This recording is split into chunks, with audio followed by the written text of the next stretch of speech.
afternoon, everyone. This is Lansay Mechanist bringing you another World of Warships Legends video. Tonight, we will be starting on the American Navy, or rather the Tier 3 showcase. But yes, we're going to be starting with the first nation on the Tier 3, that is the United States, or the American Navy. Now, you'll notice we've got two new markers here. We've got the battleship, the Tier 3 Wyoming, and the aircraft carrier, the Tier 3 Langley. Alright.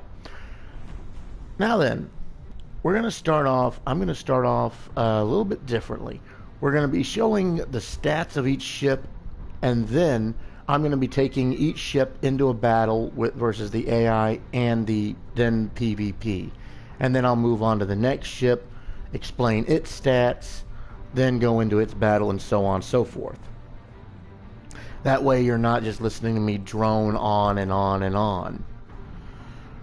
Let me know if that's better than anything else. All right. So, the first ship you unlock technically is the Phoenix, but it's not the first ship on the list. That's the Clemson.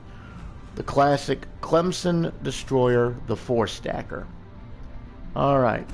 Now then, as you can see, I have her fully upgraded up to Tier 4, which was the Farragut. Her base modification I have installed is the aiming modification. This basically reduces the dispersion of her main guns, increases her torpedo launcher turn speed, the secondary battery, but this is the destroyer. You don't really have to worry about secondary batteries. Alright. First modification is actually the artillery. By default, the Clemson comes with 4 cannons, but the artillery upgrade increases this to 8, essentially doubling your firepower. I've also got the Clemson Hull B, which adds 3 AA mounts to her. The next is the targeting system, increases the range.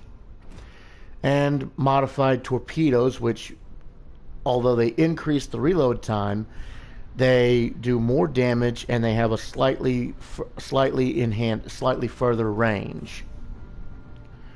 Alright, so let's get to the loadout, shall we? Alright, you'll notice with the loadout, she's got the ammunition, high explosive, armor piercing torpedoes. She's got the consumables, damage control, smoke generator, and engine boost. Now what the let's see. Now what the smoke generator does, I don't remember if I went into this last time, so forgive me if I'm reiterating, but or repeating myself. But smoke generator basically obscures you from vision for a certain amount of time. Basically, it makes you impossible to see unless the enemy uses a rangefinder consumable, like the sonar, or in higher tiers, radar. The engine boost, it boosts the engine power by about 8%, looks like. Basically, it lets you go. Basically, it pushes the engines to their maximum for a set period of time, allowing you to go faster. Again, she's got the boosters she's got the slots for the boosters, and you'll notice we've got a new slot, that is the flag. World of Warships Legends has recently repartnered again with Azure Lane. That is a Japanese anime of some renown. So, we now have Azure Lane flags, commanders, and ships in the game. Of course, they are all premium, except for the Aurora, which you can get for free, apparently. Okay, camouflage. We're not going to mount any camouflage. Let's see. Survivability, she's got better health than the Tier 2 destroyer. Health points, or HP, is about 10,900. Armor's better too, 6 to 21 millimeters. All right. Her artillery, as I said, her artillery starts off, she's got 4 single mount 102 millimeter cannons. This, with the upgrade, doubles the power, so now she's got 4 double mount 102 millimeter cannons. They have a firing range of 9.1 kilometers, a reload time of 6.7 seconds, turn time of 15 seconds. Maximum HE damage is 1575 with a 6% chance to set something on fire, and an AP shell damage max of 1819. Torpedo wise, she's loaded with torpedoes. She's got 4 triple mount 533 millimeter torpedoes. They have a reload time of 1 minute and 6 seconds, 66 seconds. A turn time of 6 seconds, a maximum damage of 11,733. They are detectable up to 1.1 kilometers away. They have a range of 5.5 kilometers, and they have a top speed of about 56 knots.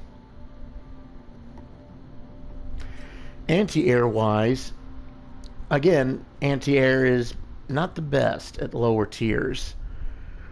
She's got two 50 caliber Browning M2 Ma Deuce machine guns, and she's got a single 76.2 millimeter cannon for defense.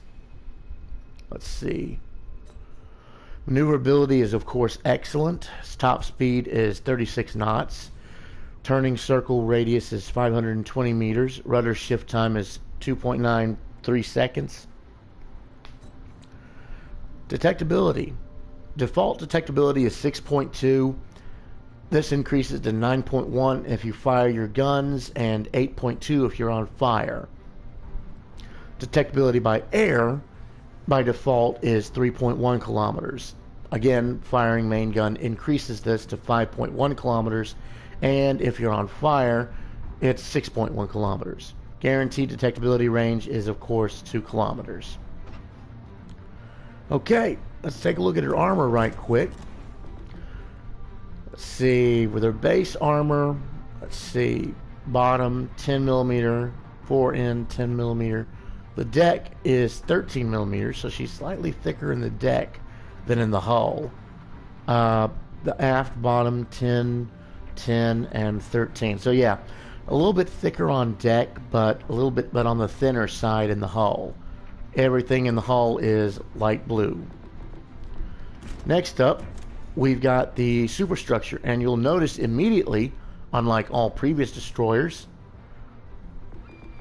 we've got some green in the bridge. This is the somewhat thicker armor to protect the bridge control and the commander's area. Other than that, let's see, conning tower bottom is 21 millimeters.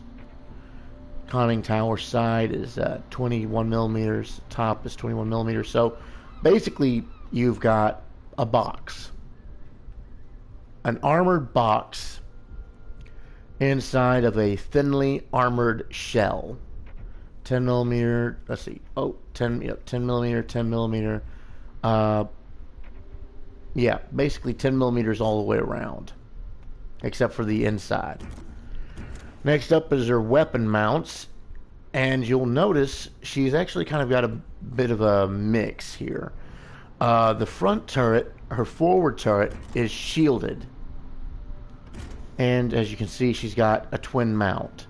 All the cannons are twin mounts as per the upgrades.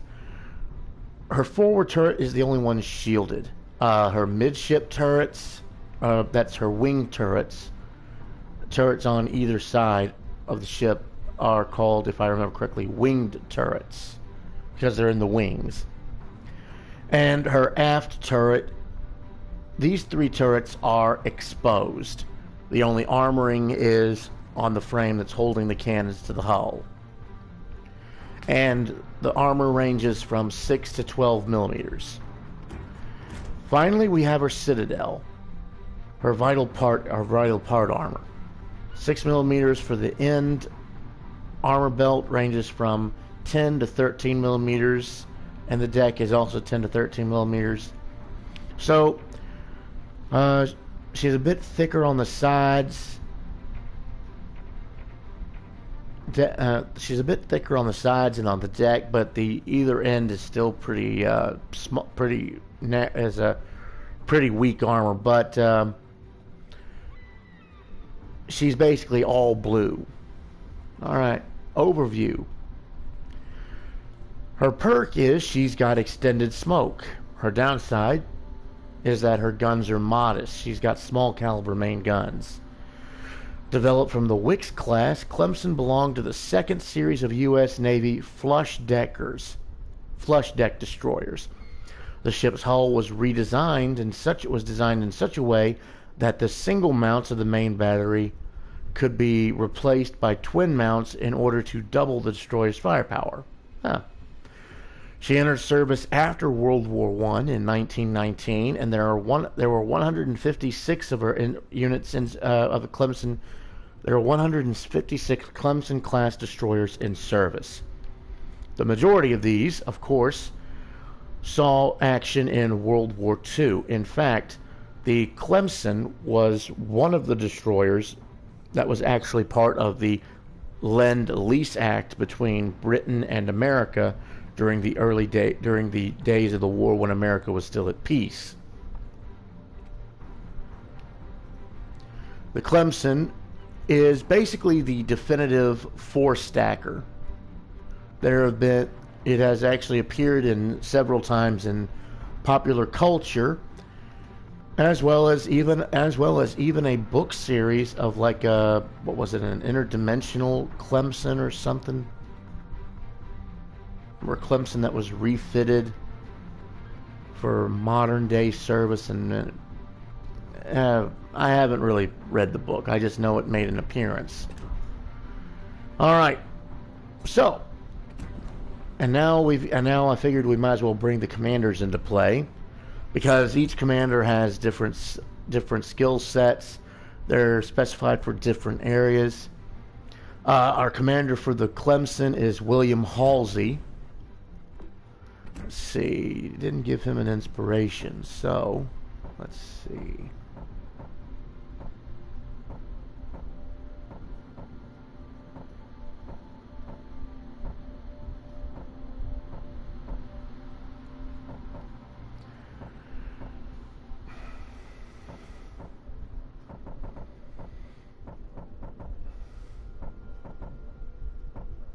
Yeah, just give me a second here.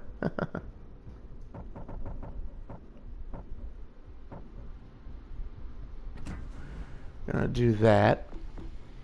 Okay, the skills we've got for Halsey are Observant Rage. This increases the time to shift the rudder a little bit, but it increases torpedo detectability range and the main battery reload time. We've got Mortar, which increases the damage to the AP and HE shells, but also increases detectability. We've got Twist and Track, which shows the direction of the closest enemy ship and increases the traverse speed. And we've got Smoke on the Water, which increases the smoke dispersion time and deployment time. Default skill is I Mean Harm, which increases the destroyer's main gun AP. Okay, so we're going to do an AI battle first and then switch over to PvP for the Clemson. Everyone's ready? Here we go.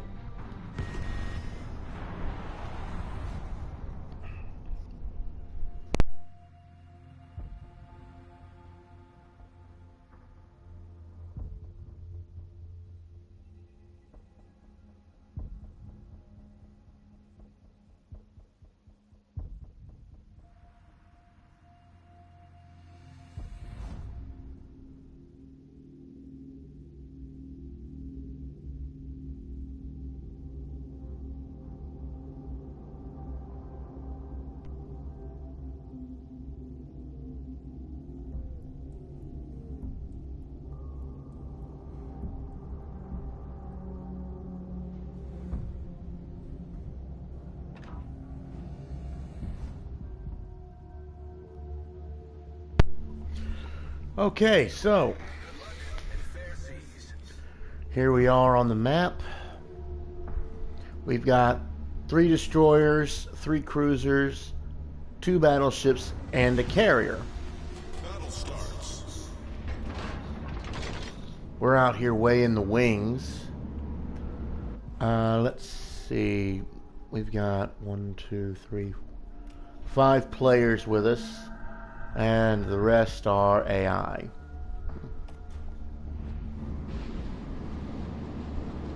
Alrighty. Enemy force detected. So as you can see, yeah, the Clemson really does have a quick rudder shift time. She's also rather stealthy. So, what I'm going to try and do is I'm going to head to this island over here and see if I can't surprise this Bretang or maybe this Giussano that's just popped up.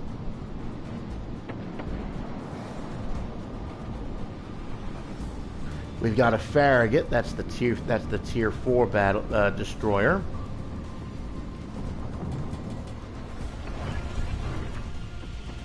Smoke generator started.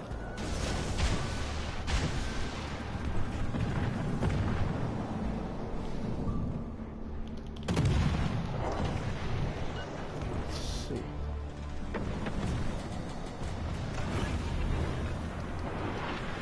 Engine boost activated.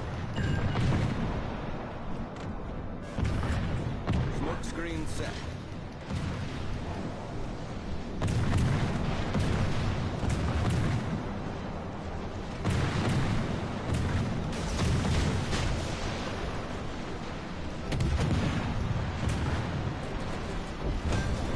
Okay, we got the we got the destroyer, but he chased us out of our hiding spot.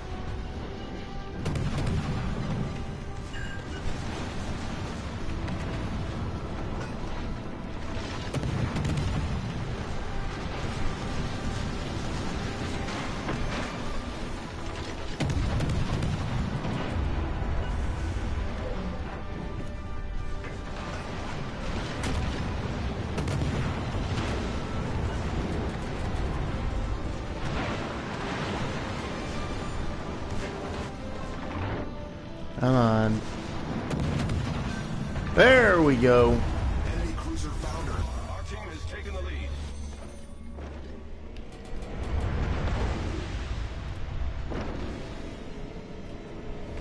Okay, finally we're out of there.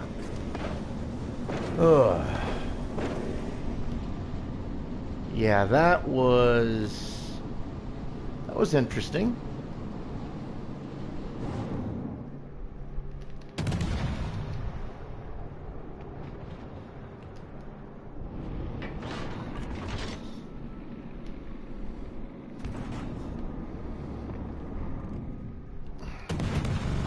Enemy cruiser detected.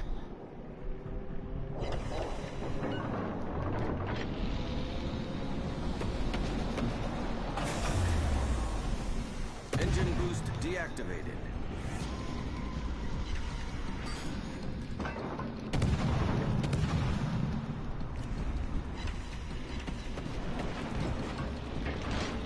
Okay, yeah, he's out of range for my torpedoes. Let's see if we can't get a little bit closer to him. Ooh. Yep, forgot about those. But yeah, he let us have it that time. So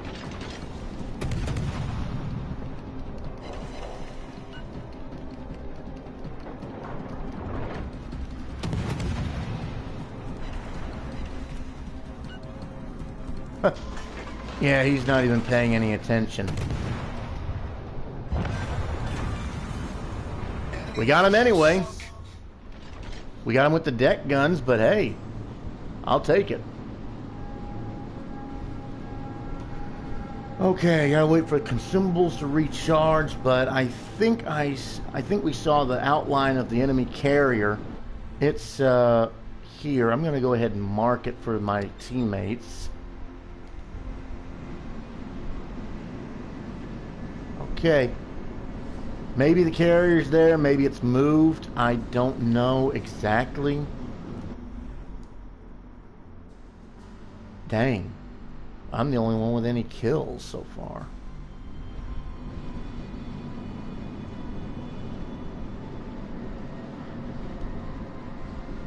Again, well, according to the main map. Okay, good. Someone's on the board. Yeah, it looks like the main fleet, the enemy fleet, was mainly concentrated up here. We just lost the Farragut.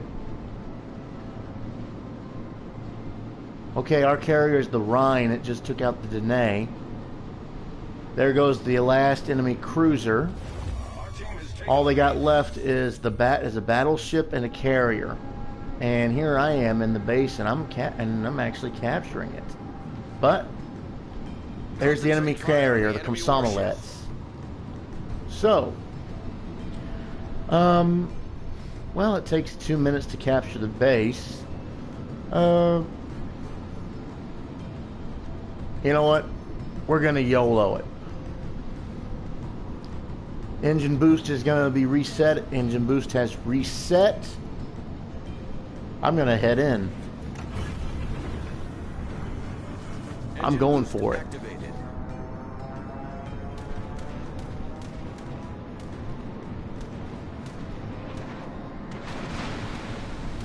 Ooh. Somebody ain't happy. Who was that? The Emile Berton, beloved flood. Oh, come on, man. I'm leading you right to the carrier.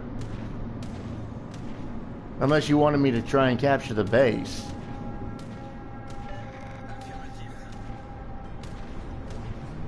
Oh. You got the voice chat on, don't you? Hang on. Torpedoes to port.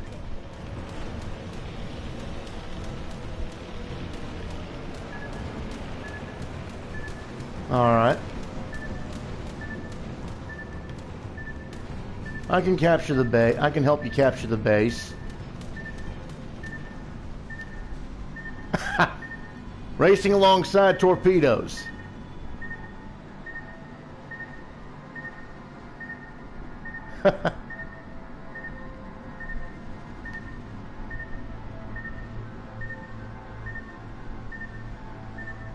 Those carrier torpedoes will eventually outrun a ship. So now you're Okay, so now you're proceeding against the carrier.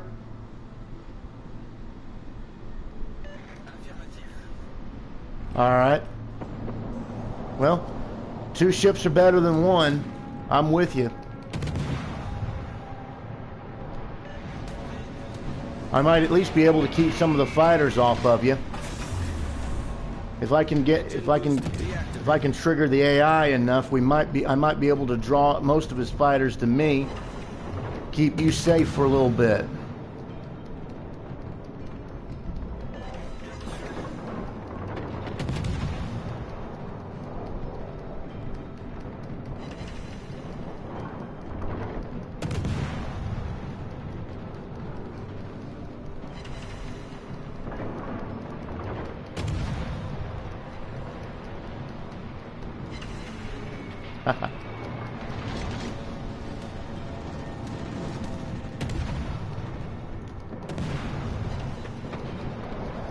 Time to do some evasive maneuvering.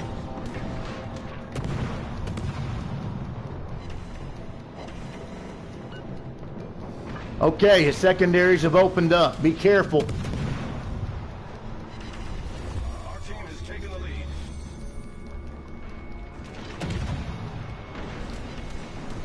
Ooh.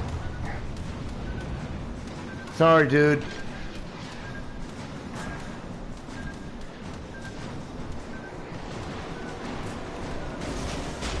All right. I got him.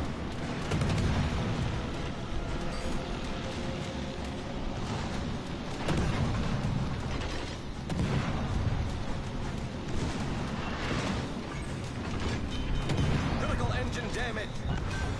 ha! Got him!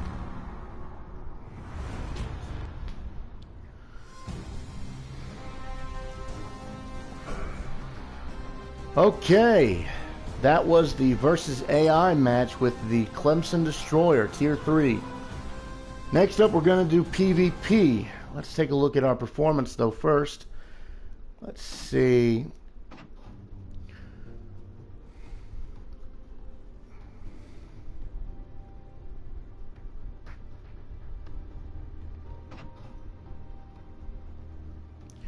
Yeah, the only ones we had left with us was the Rhine and the Nevada.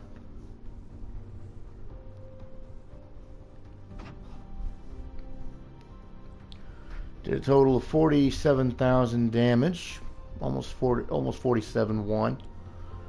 4 hits with the torpedoes, 87 hits with the shells, with the artillery, 4 incapacitations, 4 destroyed, 1 set on fire, 2 caused flooding, 2 citadel hits, and 2 detected, and 1 shot down. As you can see, like I said, you're not probably going to get many of those shot down because, again, the AI defense is rudimentary at best.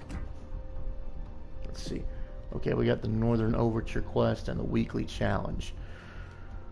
Okay, so now we head over to PvP to try out the Clemson. I'm gonna add the global EXP booster to it, and I am going to put a camo on, just to kind of, you know, boost my chances a little bit. Let's see. All right, and here we go. Clemson PvP match.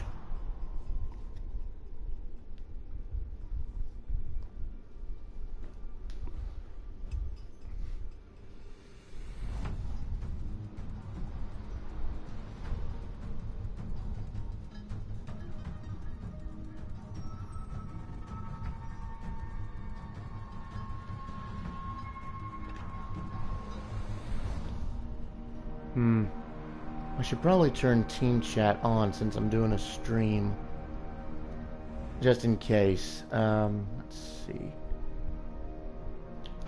Yeah, I'll go ahead and shut that off. That way it's just me and I don't risk getting someone else's voice in here. But then again, well, people really don't use the mics anyway. I'll just go ahead and announce it. But alright, so this is the Clemson Destroyer Tier 3. We're doing a PvP match now, and for the benefit of players, Lance Mechanist here doing a live stream. Basically doing a Tier 3 showcase for some of my buddies. But hey, anyone's welcome to join in.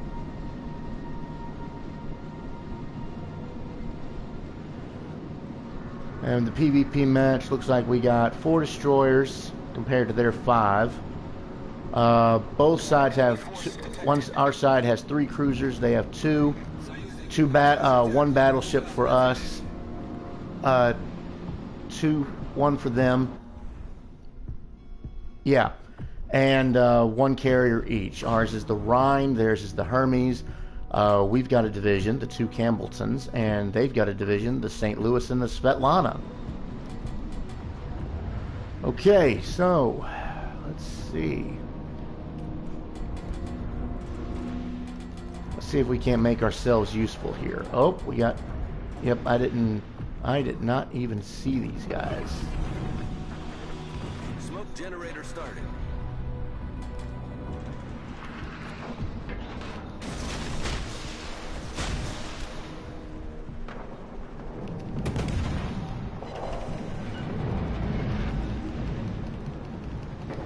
Attention, reporting a target position. Enemy cruiser sighted. Ooh. Smoke screen set. We didn't get first blood, but we just got devastating strike. We took out one of the Campbelltons. Okay. Our starboard torpedoes are still good. We've used our port torpedoes, but our starboards are still good. Oh, and I hit something. Again.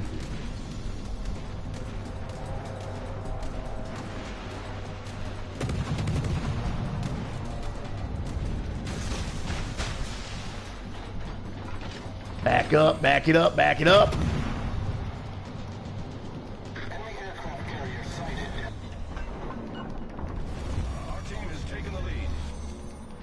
Okay, let's see if we can't do some damage to this enemy destroyer here while getting ourselves out of this predicament. You see, this is why situational awareness is kind of important in this game. To avoid snafus like this. Ooh, that's an ensign Gabold. You ain't got them tactical nukes now, do you? Can't do no 18,000 damage with your torps anymore. Of course, I never really fooled with that destroyer, to be honest.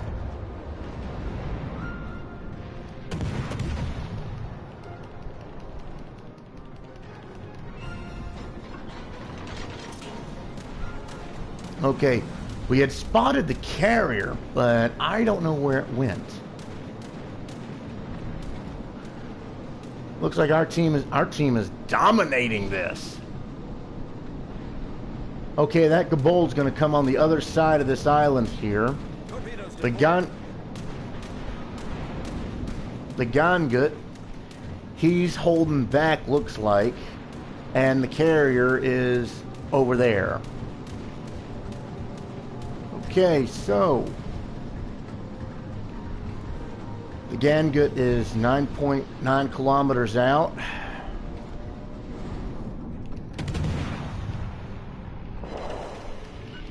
Let's adjust our aim a little bit.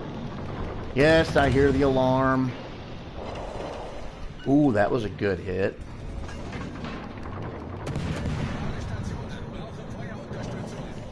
Come on. And that's two. Enemy destroyer blown up. Our victory is in sight. Torpedoes, direct front. Okay. We're still spotted. Their aircraft is keeping us marked. Okay. Engine all stations requesting fire on the designated target. Reporting the Gangut. Oh, I did not see that other guy there. We got a class horn here. He is... looks like he's shielding that carrier. All stations reporting the position of a strategic target. Alright. As soon as I reported him, we got some fire support coming in.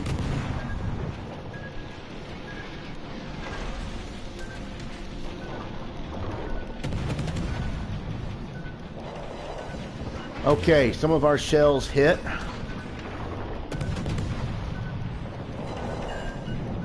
Oh, we incapacitated him. Critical engine damage. And he's dead. Enemy destroyer blown up.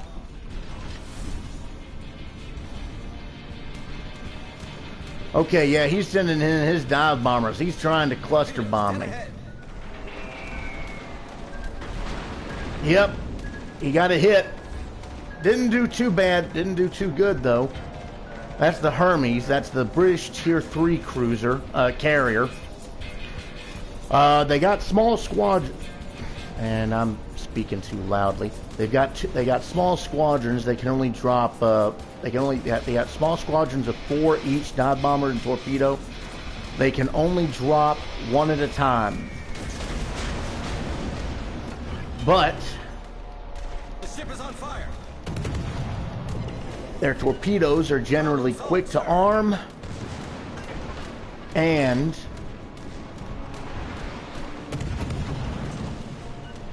let's see if we can't flip around to the other side here.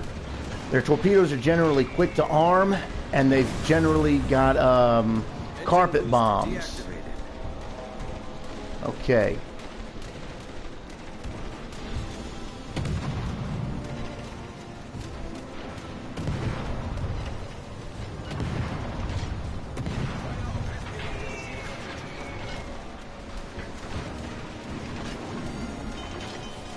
ship is on fire. All right. Problem solved, sir. Launch both torpedo tubes. We set them on fire. I'm switching over to armor piercing.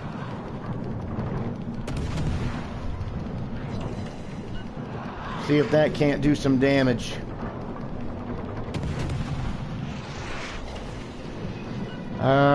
Judging by this, it's not doing much. Ooh, Kaiser just got him. High caliber. Good job, Kaiser.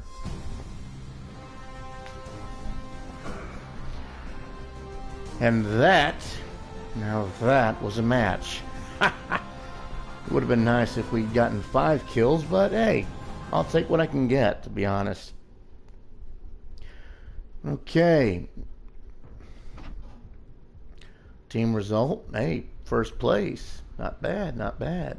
We wiped the enemy fleet. I'll be darned. Let's see. And we got the medal, the devastating strike. That'll go towards my Middle East. No, it won't. No, it won't. Middle East, I think, is tier 5 and up. Shoot. So we're not going to have to worry about. Well, we're not going to have to worry about the Middle East. 2,231 EXP, 336 global, 4,462. We did 29,000, almost 29,500 damage. We hit the target 75 times, 1 torpedo hit, 75 with cannons, 1 torpedo. Shot down 2 aircraft, incapacitated 2, sunk 3, and set 1 on fire. That is pretty darn good. Okay. Switching back to versus AI. And now we move on to the next ship of the lineup. Say hello to the Phoenix class. This is the American Tier 3 cruiser. And as you can see, like the St. Louis. Yeah, like the St. Louis, the Tier 2 American ship, she is armed to the teeth with cannons. Let's see. But yeah, she is fully upgraded again. Upon upgrading to the B-type hull for the Phoenix, you start off, I think, with 6 main battery guns and turrets. Hull B increases this to 10.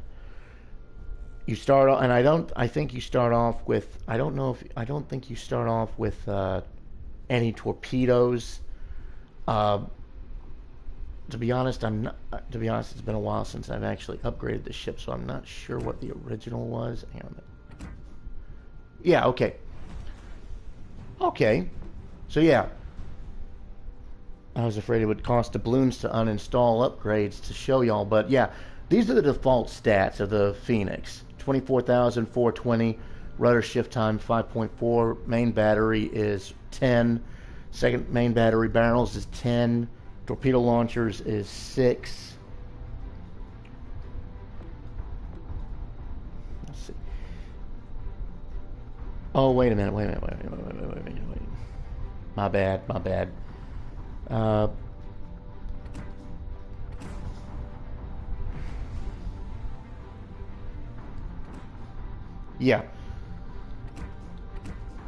Yeah, so the main gun is 6, torpedo tubes is 4, AA mounts is 4 as well.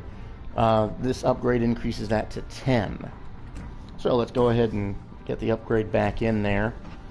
Her loadout, you can see high explosive, armor piercing, and torpedoes. Damage control. This cruiser introduces the sonar acquisition range. Let's see. Torpedo detectability increases to 2.5 kilometers out. Detection of ships is 3.5. You can even detect those located in smoke. So if you're up against destroyers and they're veiling themselves or hiding in the smoke, you can ping them with sonar to detect them. Of course, the range is 3.5 kilometers, which is well within range of torpedoes. So it's a bit of a razor's edge there. Let's see. The duration for it is 90 seconds, so a minute 30 seconds. Recharge time is 171 seconds, so just over 2 minutes. 2 minutes 51 seconds, so almost 3 minutes. And you got 2 of them. Of course, you got the slot for the boosters, you got the slot for the flag. Let's go ahead and put that there. And the camouflage. We're not going to do a camouflage for the versus AI. Let's see, here's her stats. Base HP, her HP is 24,420. Her armor ranges from 6 to 76 millimeters. Her artillery, now that she's upgraded, she has 10 single mount 152 millimeter cannons. These have a firing range of 12.8 kilometers, a reload time of 6.8 seconds, and a turn time of 18 seconds. The HE shell damage is 2200.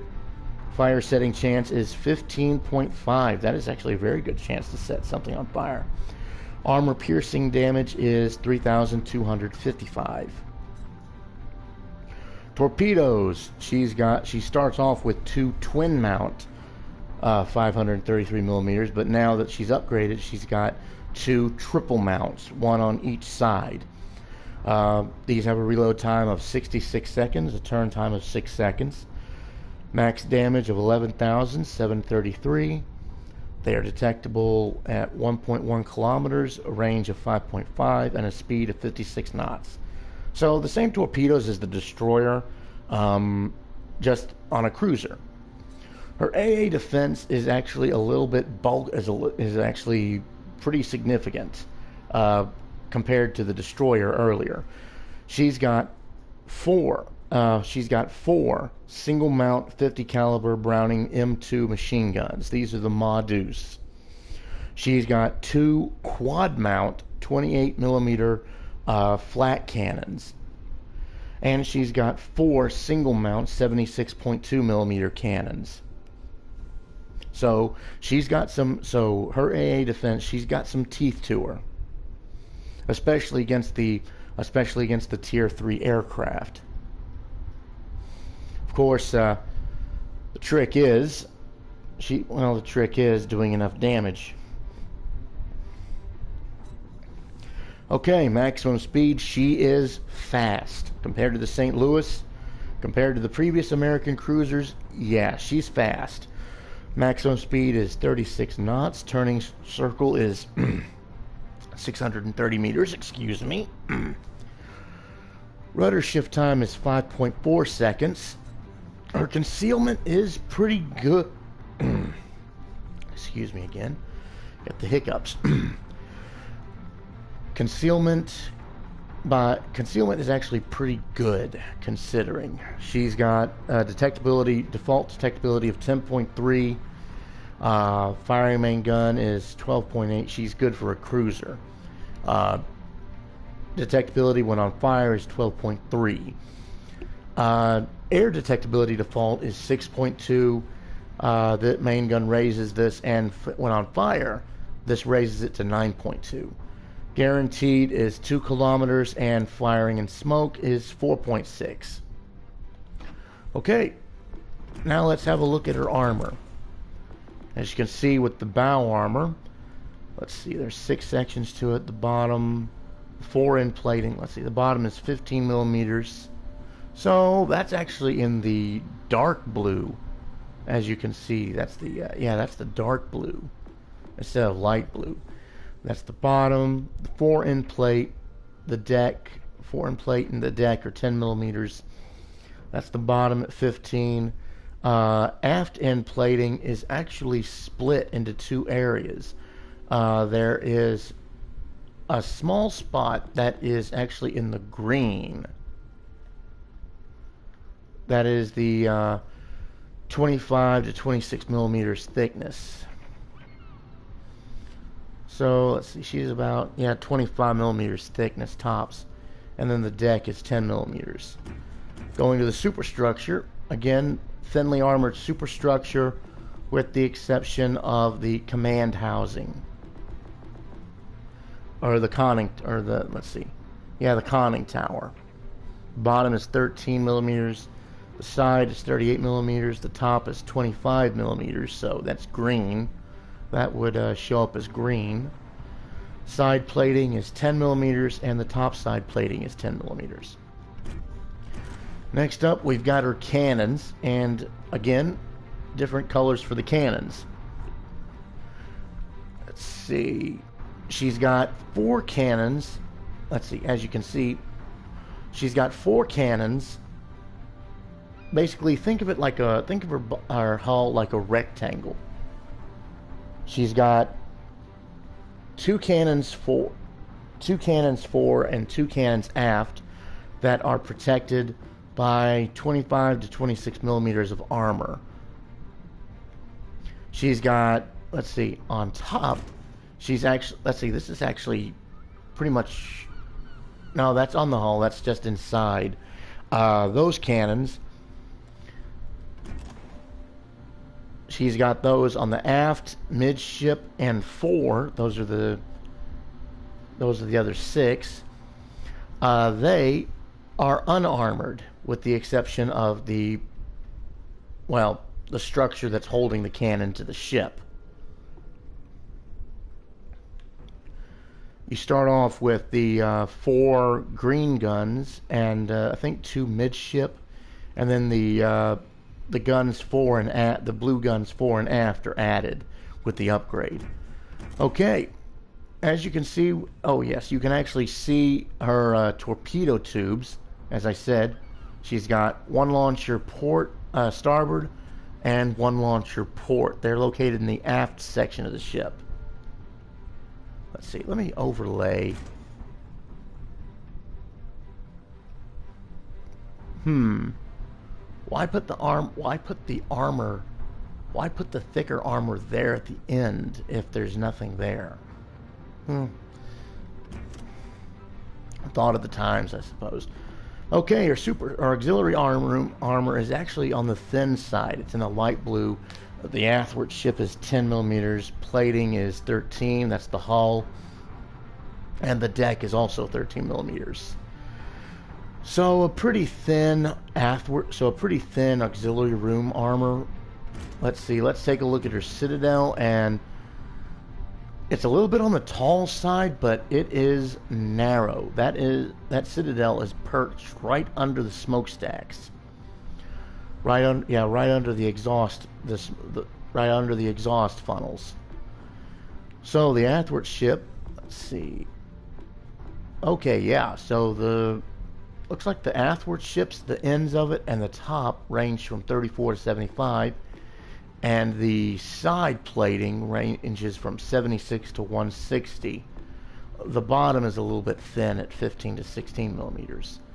See, that's the athwart ship. That's the end of it. That's the armored belt. That's 76. The bottom is 15. The deck is 37. And the athwart ship is 37. So, and the citadel plating again is 15. So, all in all, pretty good armor. Let's have a look at her overview. Oh yeah, she's fast, she's agile, but her armor is compromising.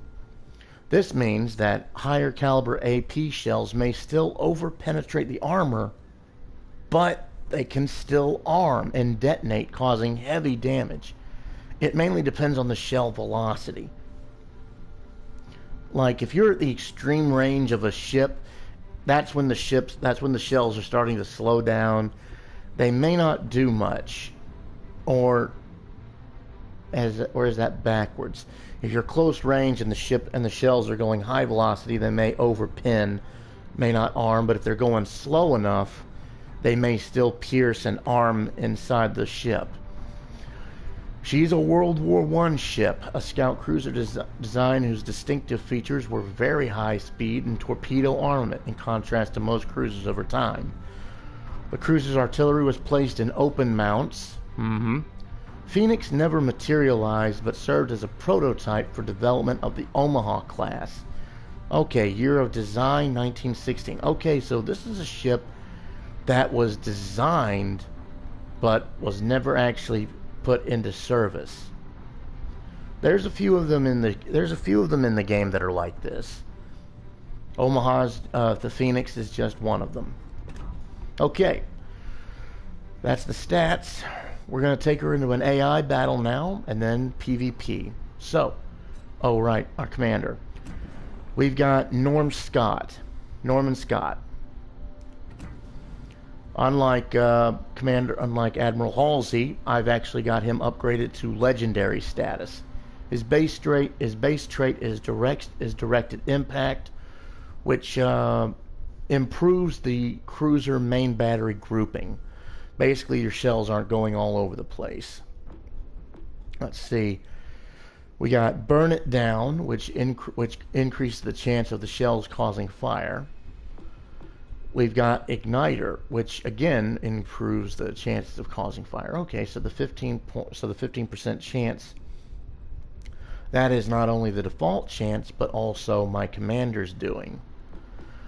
We've got Punch Through, which improves the armor piercing damage and also the multiplier. And we've got Fixated, which basically again helps the grouping. Our legendary skill is Refill Station, which improves the reload time. Active when an allied ship is within 1.5 kilometers. Also increases the main cruiser's battery range.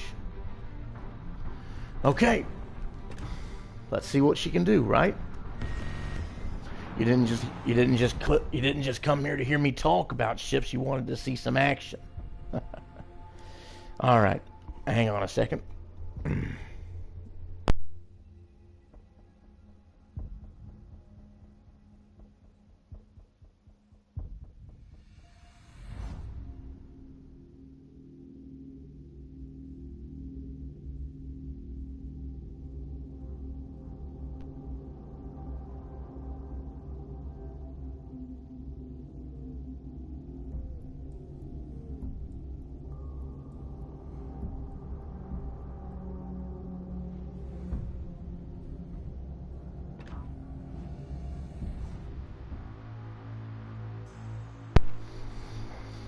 All right, so here we are.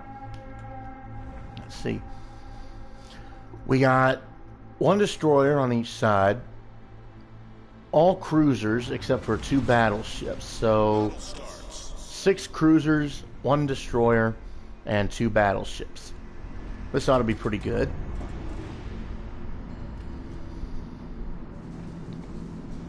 Since the majority of the enemy are cruisers, I'm going to be running armor-piercing rounds mainly. And also, might as well say it for the benefit of anyone else here on the who has the team active but no microphone hooked up. This is Lancey Mechanist doing a live stream showcasing tier 3 warships.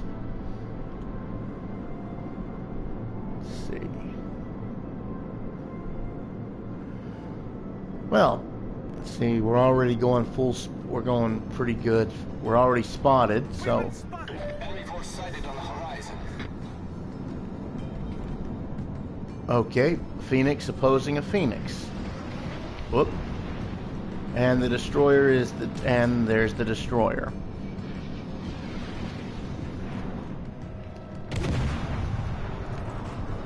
Let's see if I can't switch to high explosive real quick. Launch some torpedoes just for the hell of it. Ooh, that was a good hit.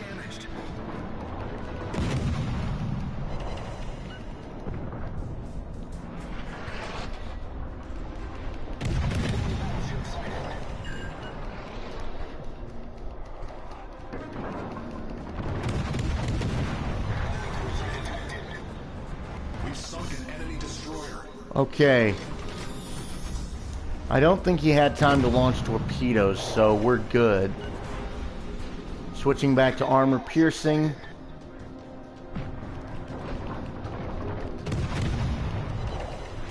Okay, we just hit the Citadel. That's 2 hits to Citadel. Come on. That was a grazing hit. Okay, let's see. St. Louis took him out. Okay. Okay, we got the Gangut there. Capture that area. Oops. I was not trying to do that. Reporting a target position.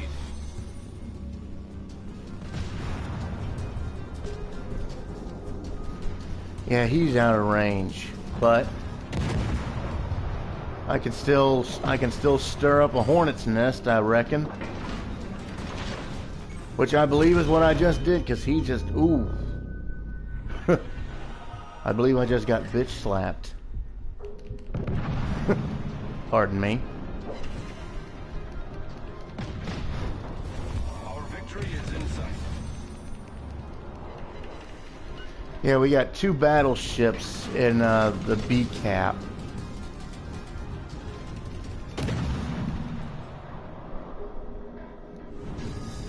Yep, 2 battleships and a cruiser. In fact, heck, that's all that's left.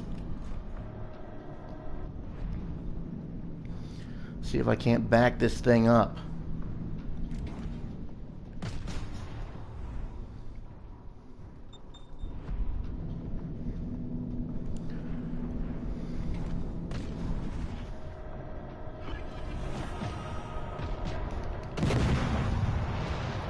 Of course, some shells hit the island. Not trying to sink an island.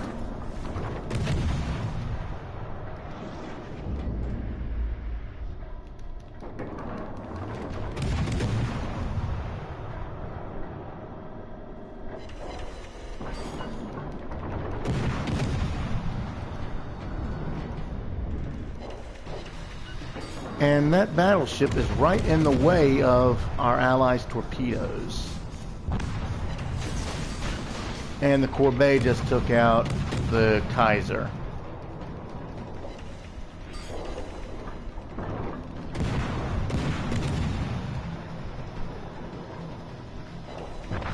We just took out the enemy Phoenix.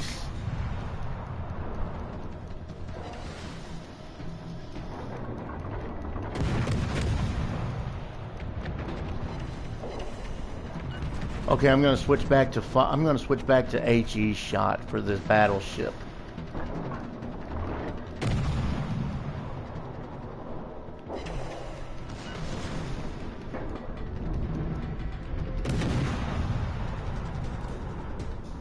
Whoop, hello.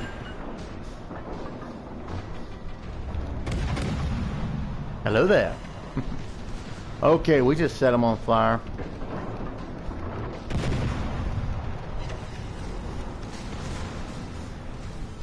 Come on.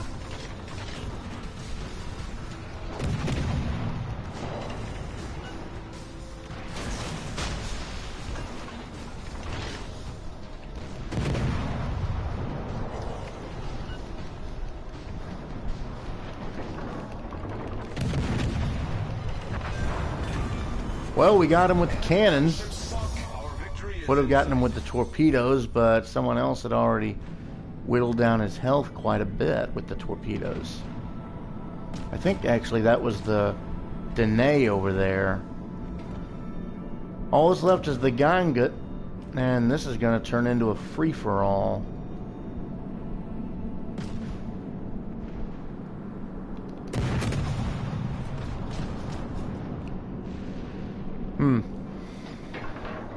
Okay. See, well, 2 of our shells hit.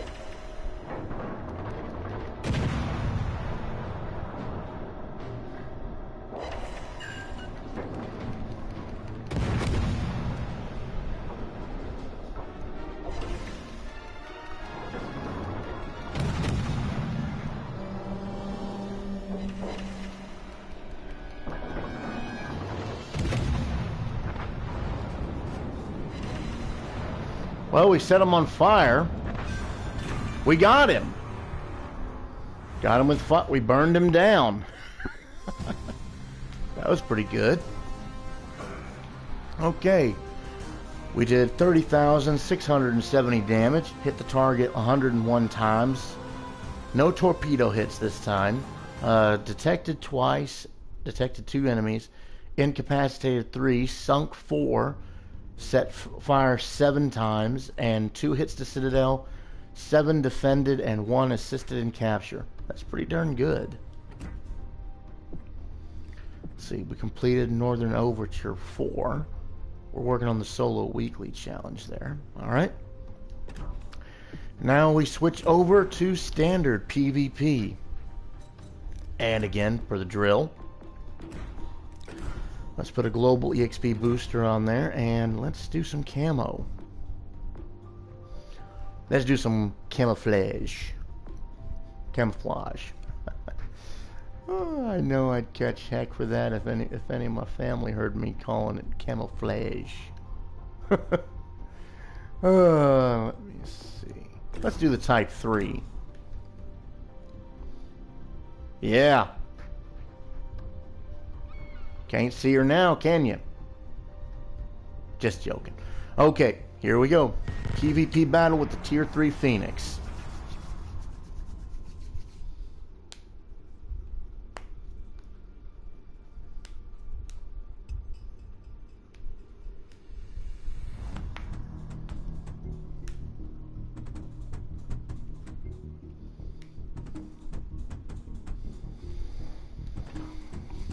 Alright, map is Archipelago. Capture the base. We do... Oh, spoke too soon.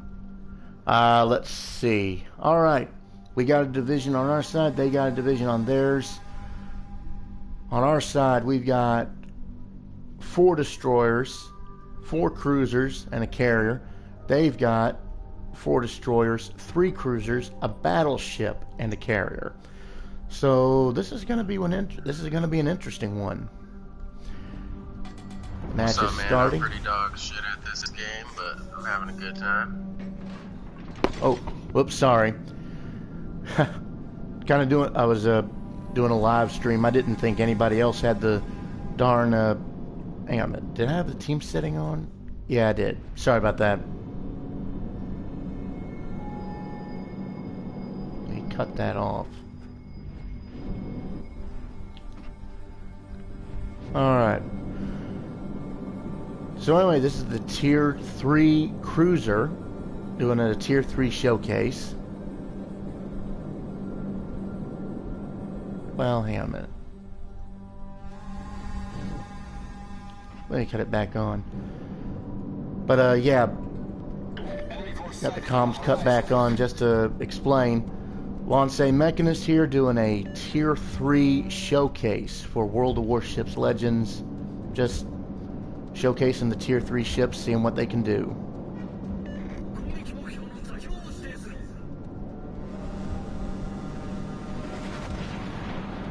Okay, we got... Yep, got a Furataka.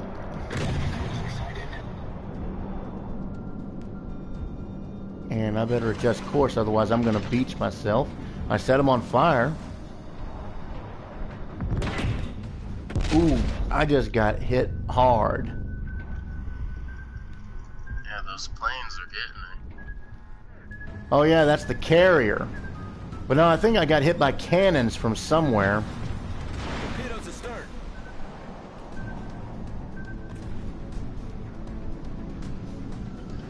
Let's see.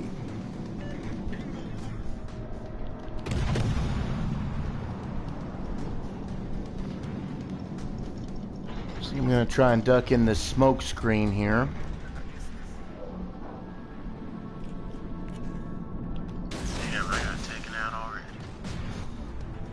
Oh. Sorry about that. No, that ain't your fault. Nah. I do better in the beginner boats where everyone else sucks, man. I get up in these things. Yep. It's one of them things. I mean, heck, you don't really know if the other person on the ship is actually a beginner or if he's a pro.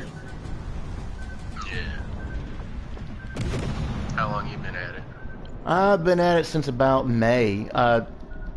No, March actually. Okay.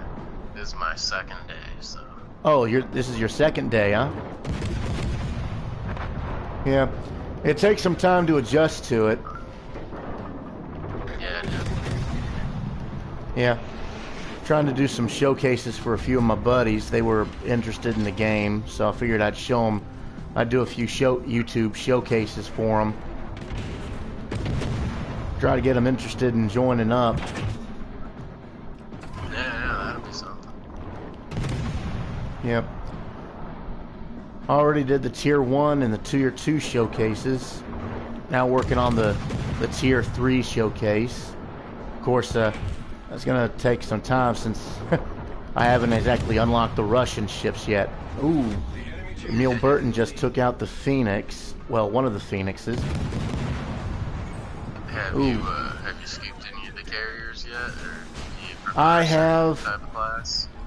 Yeah, I've actually unlocked the Tier 3. I've actually, let's see, American carrier, I'm up to Tier 5. British carrier, I'm still on Tier 3. German, I'm up to Tier 7. And the Japanese is Tier 3, and I'm about to die. But I got the Phoenix, so, ooh, I got Devastating Strike. And, nope, someone else got it. It's just a flesh wound. So if you jump in here with like a level 7, you wouldn't get put in this match, right? They just put you up with the No.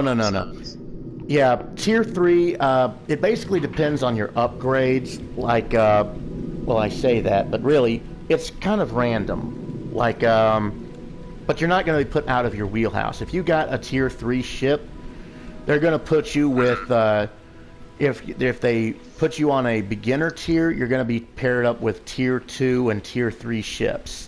If you're about balanced, they're going to put you a solid Tier 3.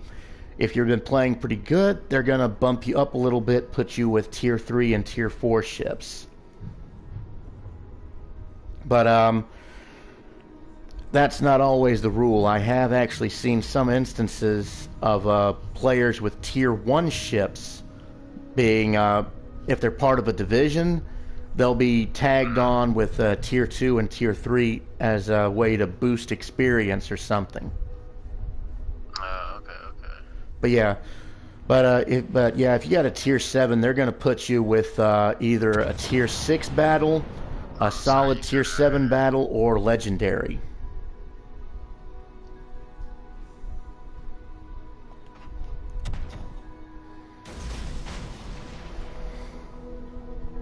What was that? Huh? Oh. Oh, sorry, you cut out for a little bit, my bad. Sorry about that. Yeah. But yeah, hang on, you still hear me? Yeah, I can hear you now. Okay, yeah, that was my TV audio. But yeah, you have a Tier 7 ship. They're not going to automatically put you, they're not going to put you in a low tier position. They're going to put you in like a Tier 6 mix, or a solid Tier 7, or like a Tier 7 or legendary. If you got like Tier 3, they're going to put you like Tier 2, Tier 3, solid Tier 3, or maybe up promotion match, Tier 3 and 4. Alright. Yeah. A good way to gauge how I'm doing. Pretty much. The trick is, though, once you get up to Tier 6 and 7, the maintenance costs come in, and those are heck with the any player who's not, doesn't have a lot of silver. And looks like our team's lost the match. But Golly. yeah, Are you still up, or did you expire? No, we got Val 690139. He's doing the Tier 20. He got the Tier 4 T22. He's going after the carrier, the host show. I wish him luck. Yeah, I guess. But yeah, since he's the last man standing, everybody's ganging up on him. So it's basically only a matter of time.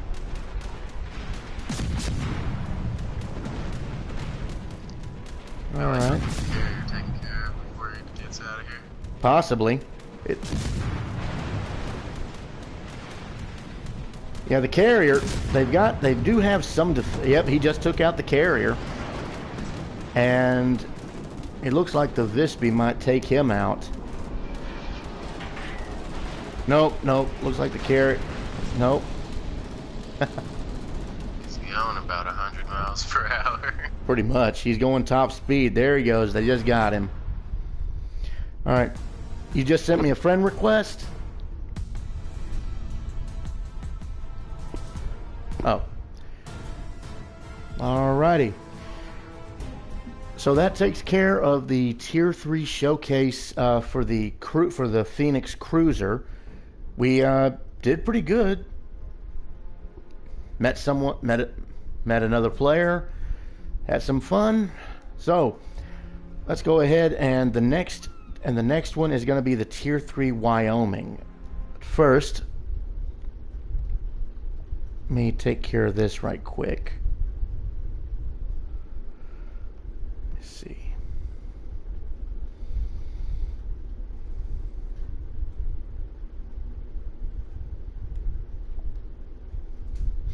All right, all right, done that. Okay, we're back. Okay, the next ship is actually our first battleship. This is the Tier 3 Wyoming. Now then, let's go ahead and let's take a look at her stats right quick. As you can see, again, I have fully upgraded her. Kind of had to get to the Langley.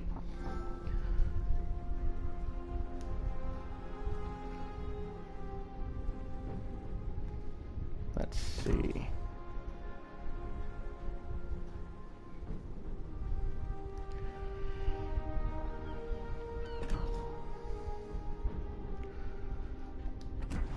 Okay, go back to AI.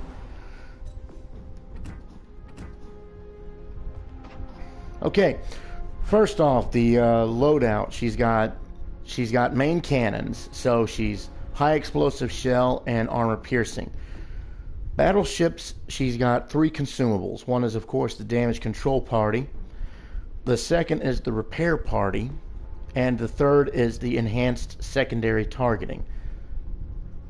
Hold on a minute. Let me take a quick look at something.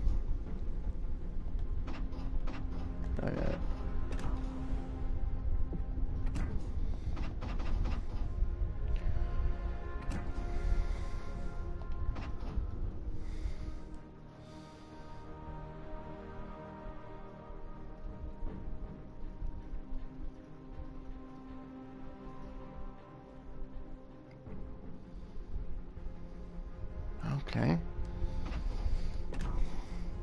Hang on, give me a moment here.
Okay, sorry about that. Trying to... Wow. Okay. Hold on a moment.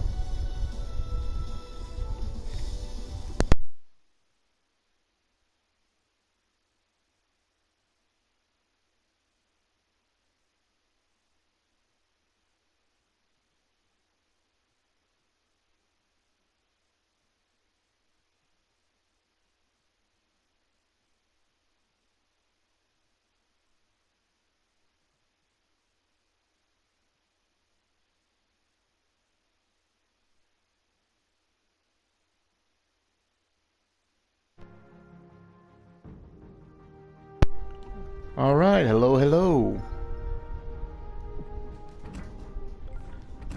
Oh, wait a minute.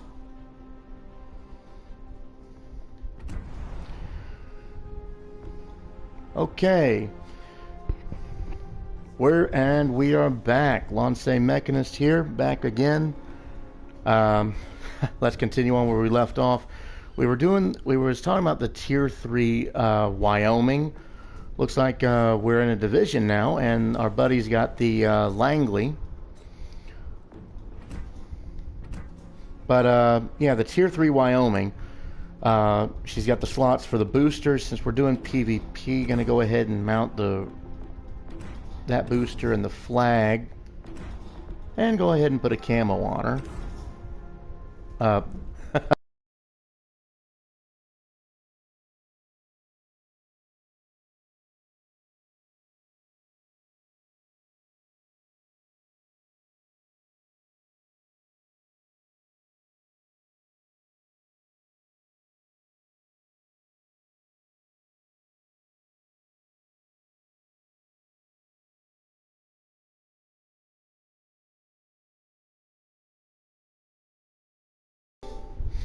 Alrighty.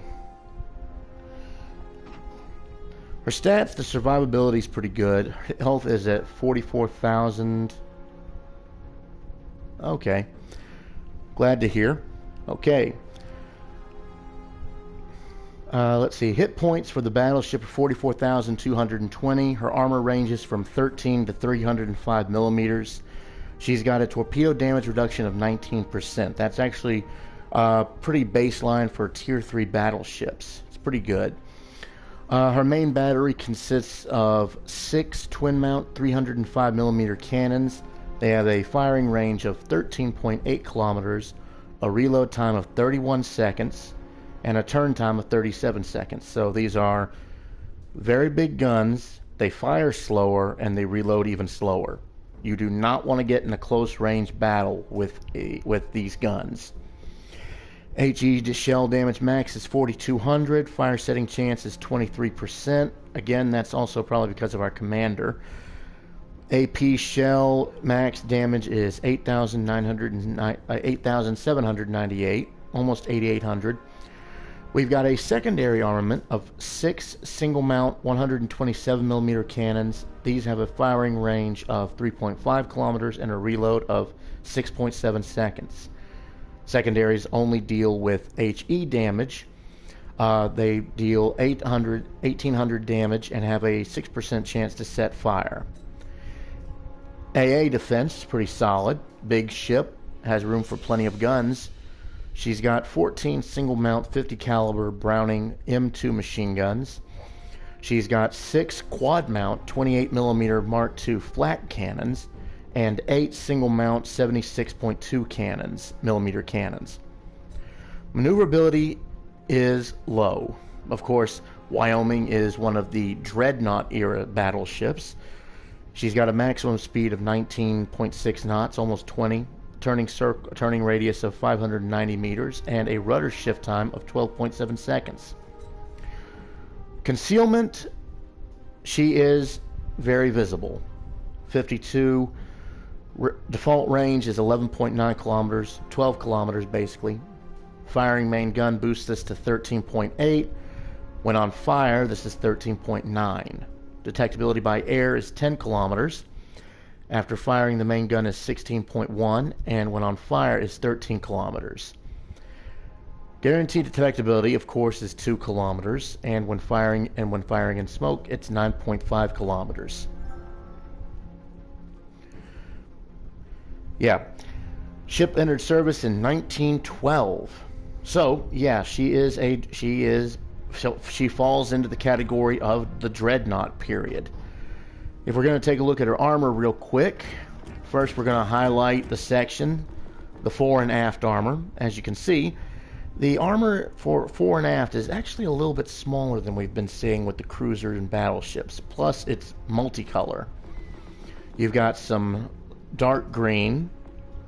You've got, let's see, you got some yellow here, some orange, and a little bit of red. That's your battleship class armor. Her bottom is, let's see, 30 millimeters. Fore end plating is 19 millimeters, so that's on the thinner side. The deck is relatively thin as well, 19 millimeters. Her athwart ships, that's the ends of the compartments, that is pretty good, 279 millimeters. You're going to need something heavy to get through that armor. Her armor belt, which actually links into her torpedo protection, is 89 millimeters.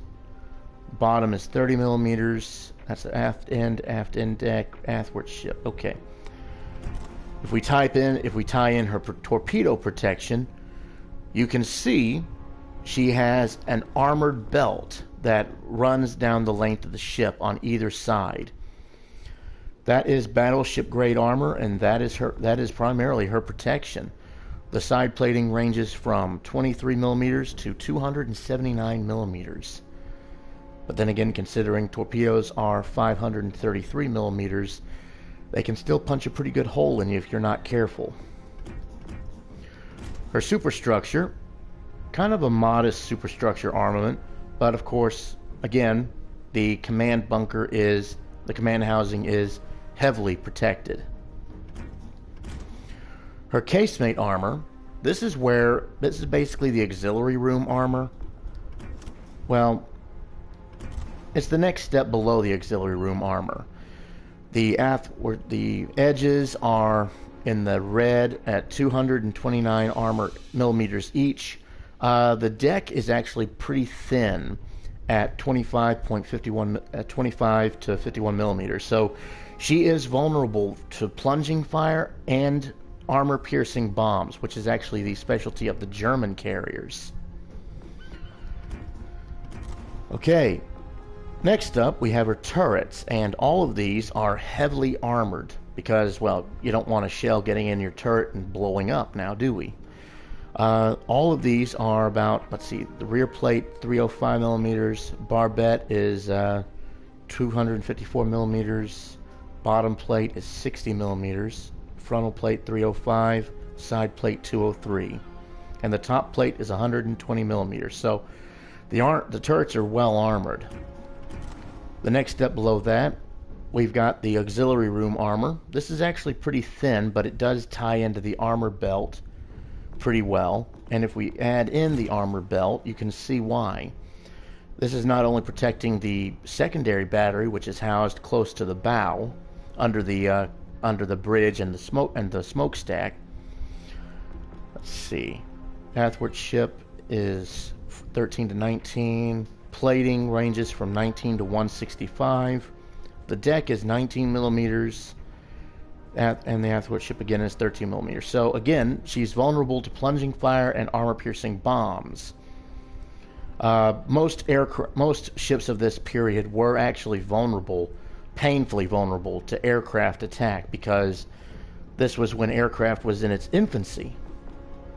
There was a lot of people who believed that aircraft would be next to useless. They were a fad. They were just something that would come along and then just fade away. World War I would change that epically. It's kind of amazing when you think about it. 1903, Wright brothers' first flight. 1914, 1915, you've got observer planes taking pot shots at each other with rifles and pistols. And then in the 1916, 1917, you get the idea to fit machine guns to them. You got dogfighters and interceptors. build big aircraft, drop bombs from them, and you got bombers. Okay, the casemate, the citadel of the ship, the vital part, that is a big citadel, but it is underwater. It is under the water. So only plunging fire from above will be getting in there.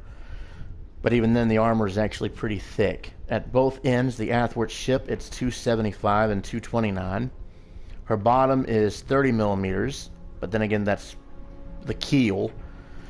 The torpedo bulkhead, which links into the torpedo protection, as you can see there, is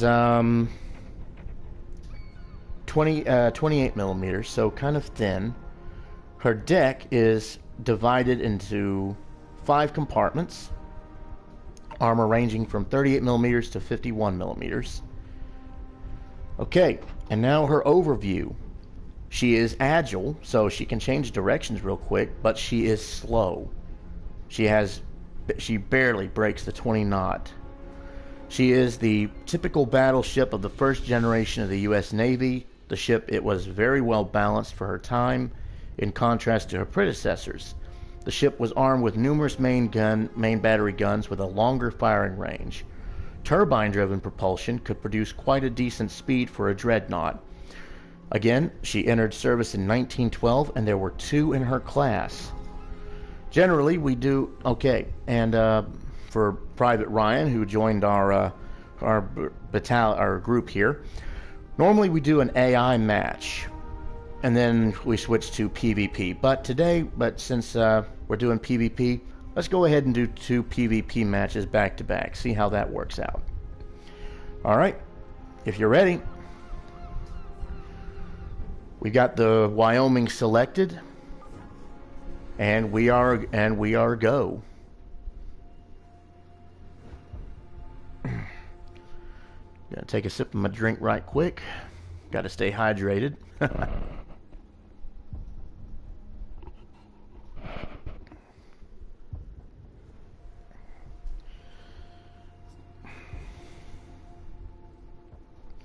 But yeah, basically I just started streaming on YouTube and doing videos. Gives me something to do anyway. All right. The map is the Strait, and the battle is domination.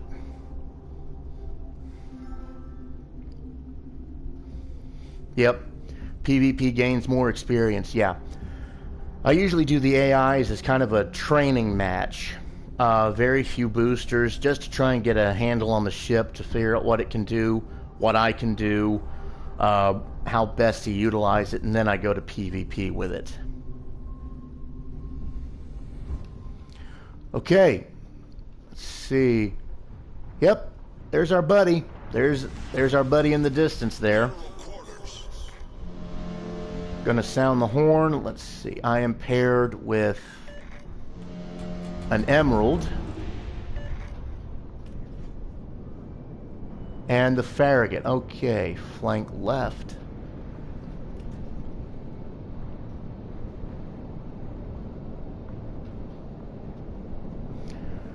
So basically just keep a watch on C, correct? Teammate, I need your support. Alright. Acknowledged. Let's see if we can't give some long-range support. I just got to get these guns oriented. Much obliged. Ah, my planes will guide you. Enemy force sighted on the horizon. Alright.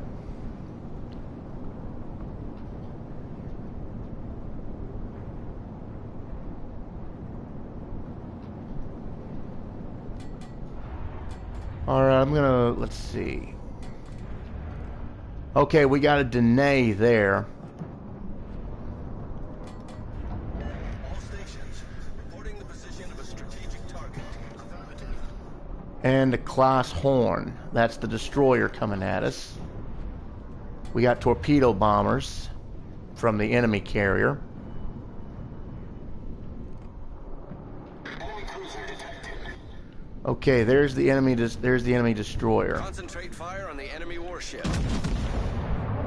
Gonna see if I can't get some hits on him with the. Ooh, that fell short. Designated target.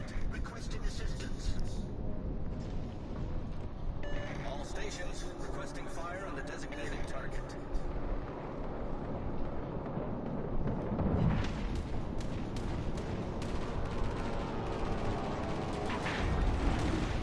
Got torpedoes inbound.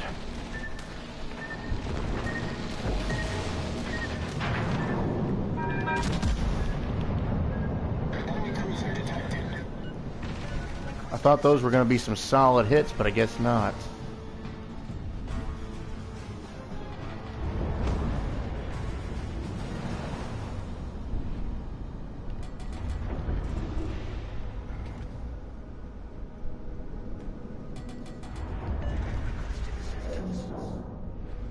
That Emerald really wants our help, I guess.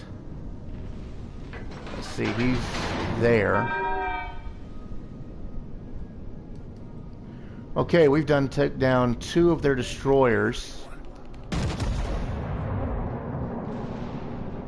We got only one shell made it through. As you can see, this thing does not exactly move on a dime. It is slow. Okay, we're in visual range of something. Bet you 10 to 1 there's a destroyer in that fog somewhere. Help A.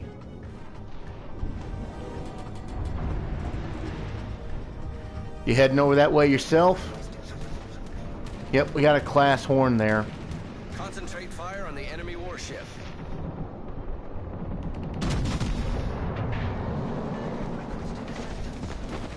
Got 2 more torpedoes. Our team has taken the lead. Alright, I'm going to cycle my turrets over to the other side. Block them. Never mind, that denied. Come on. You can't really input too many signals, otherwise they start canceling out. 1 cruiser, 1 destroyer, and a battleship at A. Got it. All stations reporting the position of a strategic target.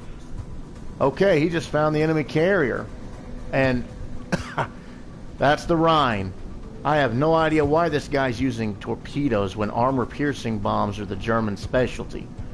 If he was using armor-piercing bombs, I'd be in trouble. The armor-piercing bombs can easily hit citadels.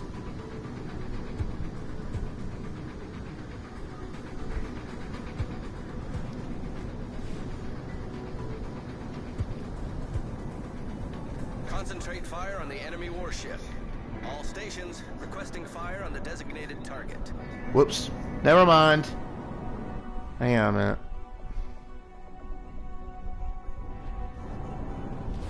Our team has taken the lead.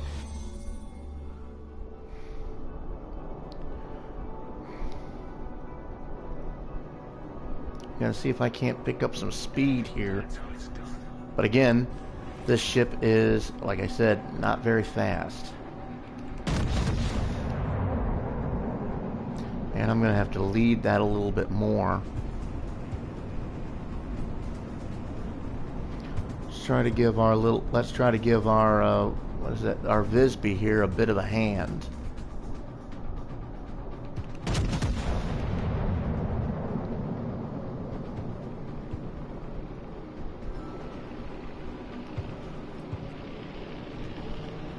That's where I'm heading.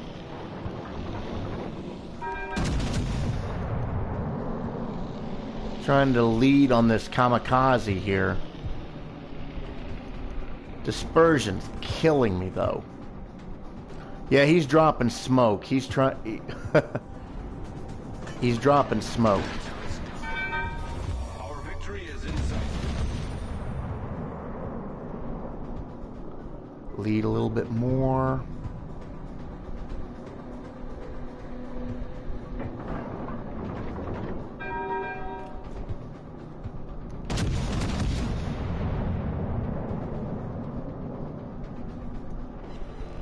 We got him.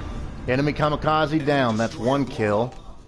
All that's left is the destroyer and the battleship. I think they're still over at A.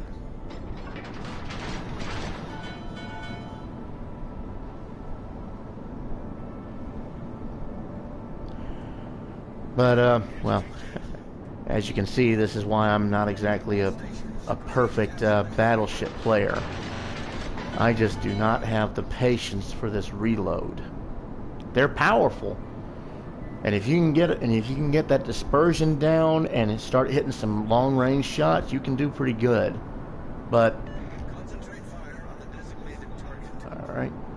Okay, they got a cruiser and a battleship, cruiser and a destroyer left. I thought that was a battleship. Yeah, he is just out of my range.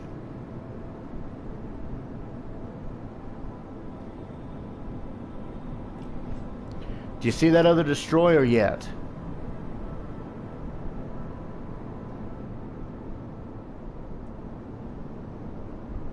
That's how it's done. Support the allied target. Get back. Attention. Support that target. That Omaha's running. Got the Farragut and the Visby after him. Possibly be leading him into an ambush with the destroyer. Are they in a division? No. Oh no, the division. No, the destroyer's dead. All that's left is the cruiser. He's the sole survivor.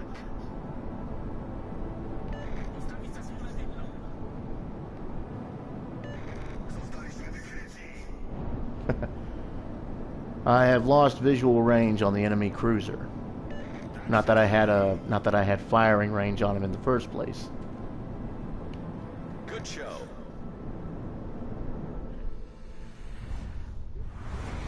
All right, and that was the first of two matches. Are you gonna continue on with the carrier, or are you gonna pick something else?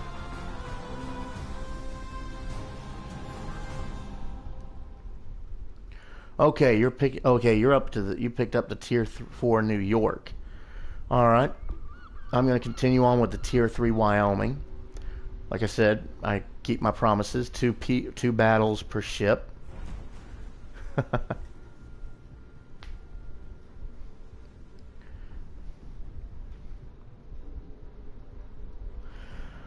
Whenever you're ready.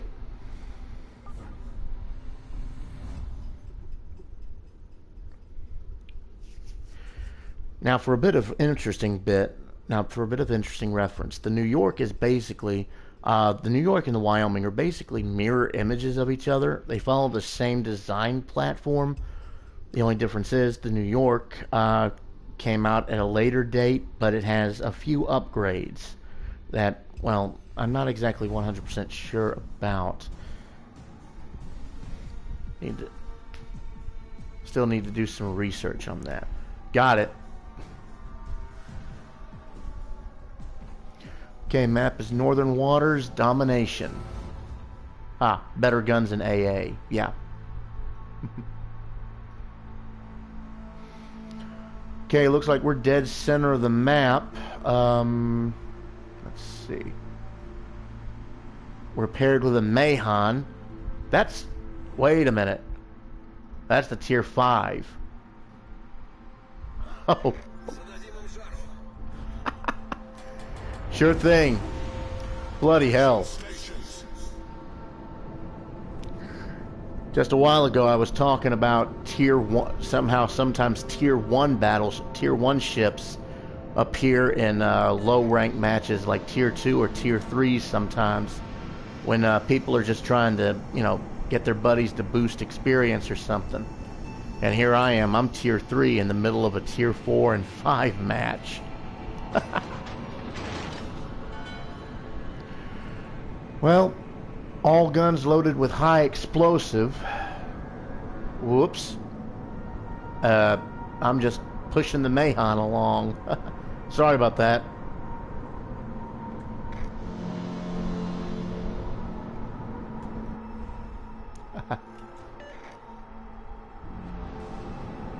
Yeah.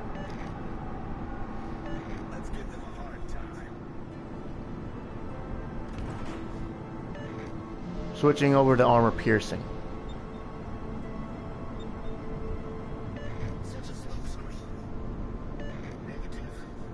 And we're just cruising along to A.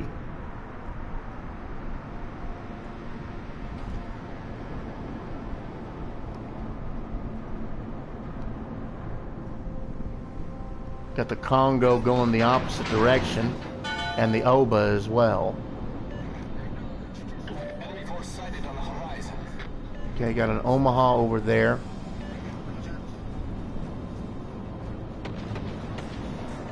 Königsberg and Oba.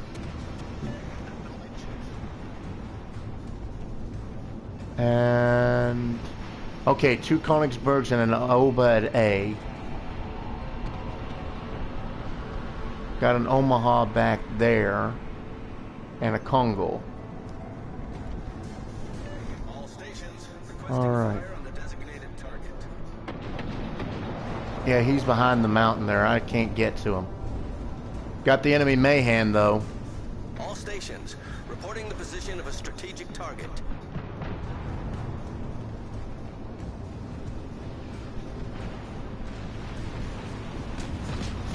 Concentrate fire on the designated target.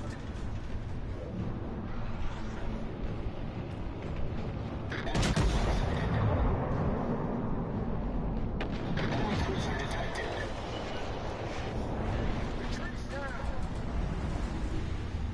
Affirmative. You're pulling back.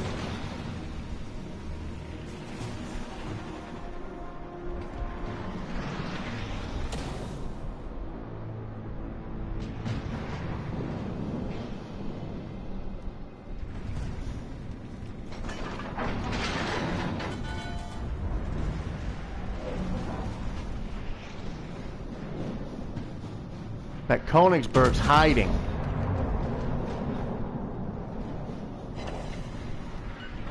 But I think we just spooked him.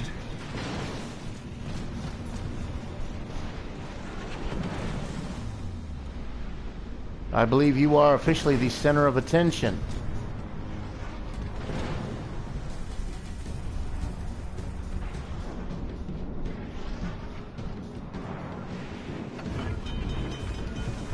The ship is on fire.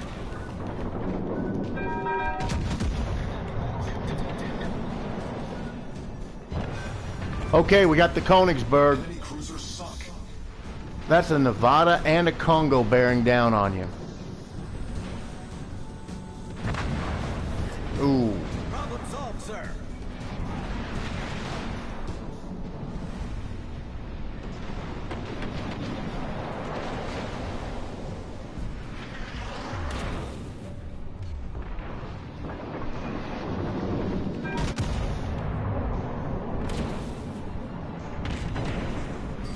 Got some hits to the Königsberg. Did you deploy? Did you remember to deploy the lifeboats? The ship is on fire. Thank you. All stations requesting fire on the designated target. All right. Got an Oba. He's turning.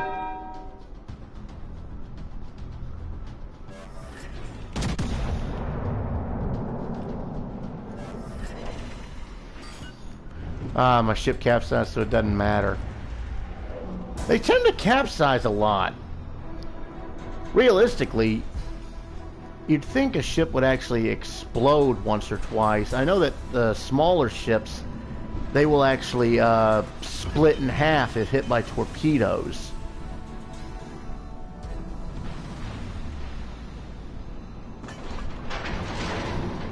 I think this thing needs new brakes. I've been going at full reverse for about 30 seconds, and I'm still going forwards. Problem solved, sir. I wonder if this is how what the Titanic felt like. Okay, now we're going in reverse.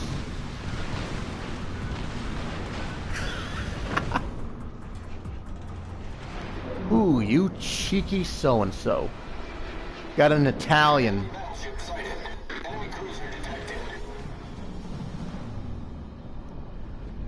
see. Peekaboo!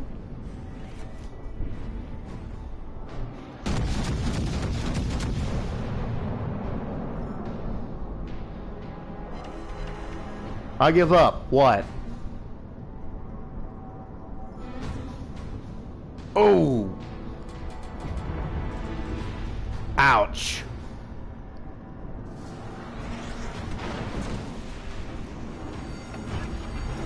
The ship is on fire. Hello, Oba.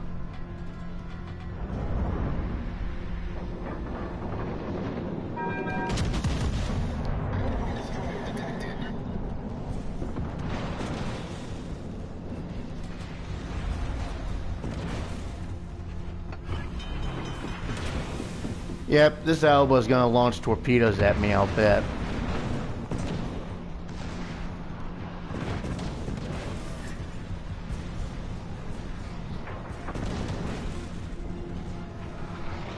Come on, main guns reload. Come on. Problem solved. Down goes the Oba, but he's going to get yep, he got me. It's just a flesh wound. I don't know why.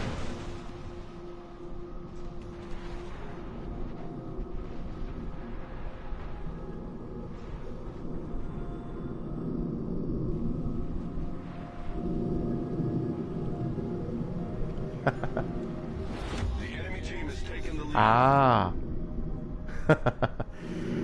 All right.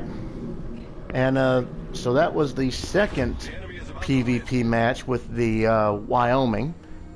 A little bit out of our wheelhouse, but hey, it was a fun match. All right. Looks like our team's just about done. We took out. I killed two of their cruisers. All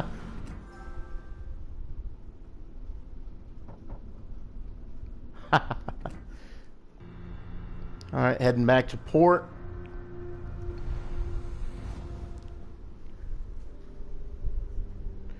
I suppose so. Oh.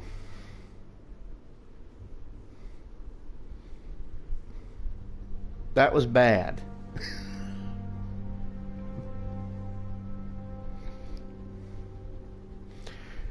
I hope none of these jokes appear on my stream. That would be... That'd be weird. They probably... Ah. Alrighty. And now we come to the final Tier 3 American ship of the night. This is the Langley aircraft carrier. As you can see,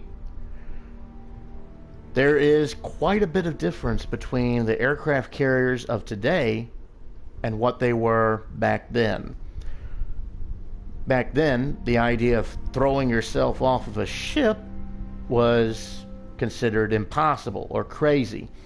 Yet a few daredevils actually did prove that this was possible. Some of them made it, some of them not so much. Taking off of the ship was the easy part. Landing was the hard part. One of the first American ships to do this, to have catapult-launched fighters, was actually the dreadnought USS Texas. She had a steam-driven catapult fitted to her number 3 turret, the C turret, which was used to launch small scout planes. I don't know what. Hang on. Having worked at KFC, I can confirm that's true. Let me see. Okay. First up is the upgrades. Again, as you can see, I have upgraded all the way to Tier 5. The way Legends actually works is that the carrier is actually spaced every 2 ranks. You get a carrier at Tier 3, a carrier at Tier 5, and a carrier at Tier 7. The Tier 3 carrier can be seen in mixed battles between Tier 2 and 3, solid Tier 3, or Tier 3 and 4. I don't know.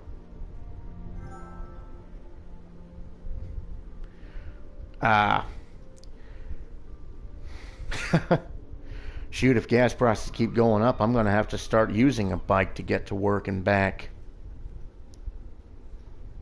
Wouldn't be too bad. I need to get back in. I need to get in shape. But anyway, by default, the Tier 3 carrier actually has 2 upgrade slots available to it. This is the Tier 1 is usually always the secondary battery mod or the air groups mod. Now, I remember the devs saying that the air groups mod was bugged to that it actually did not affect the restoration speed. But actually, this is different. Aircraft return speed. Okay, that improves the aircraft return speed. I don't know. What?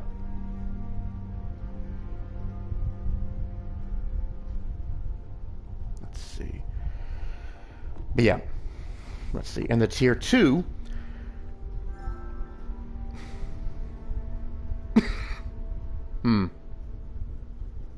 That's a good one. Let's see. Yeah. The secondary mod, let's see, we got the secondary, which affects the firing range and the dispersion, and the air groups with mod 2, which affects the HP. And then, of course, you've got the basic upgrade. It's only a hull increase, but let's uninstall that right quick. Yeah. By default, Langley actually does not have any AA mounts, if you can believe it. Once you upgrade it to Langley Hull B, it actually gets 20 AA mounts. So,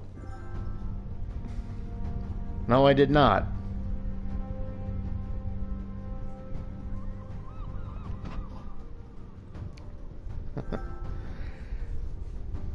Oof.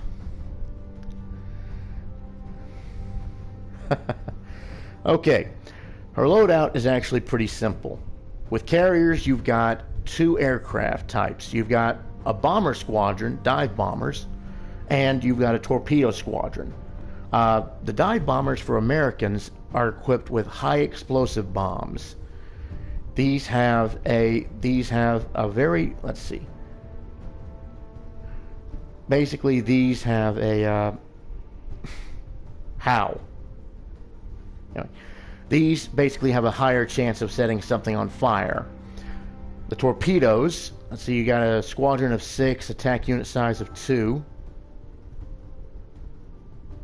Oof. That was bad. That one was borderline. Let's see. HE bombers, the same thing. Squadron size of 6, attack unit of 2. You've got 2 consumables. Both of these are actually automatically used. The damage control party is automatically used if you're damaged or fire, flooding. And you've got fighters, which automatically take off if you're spotted. I don't know why. You can basically launch fighters 4 times. Yeah, I guess so. Basically, your fighters protect you from incoming enemy aircraft. They really don't do anything against other ships. But you can use them up to 4 times. You've got basically 4 squadrons of fighters to form a combat air patrol around you. You've got 4 slots for boosters instead of the universal slot. Also, that's commonplace.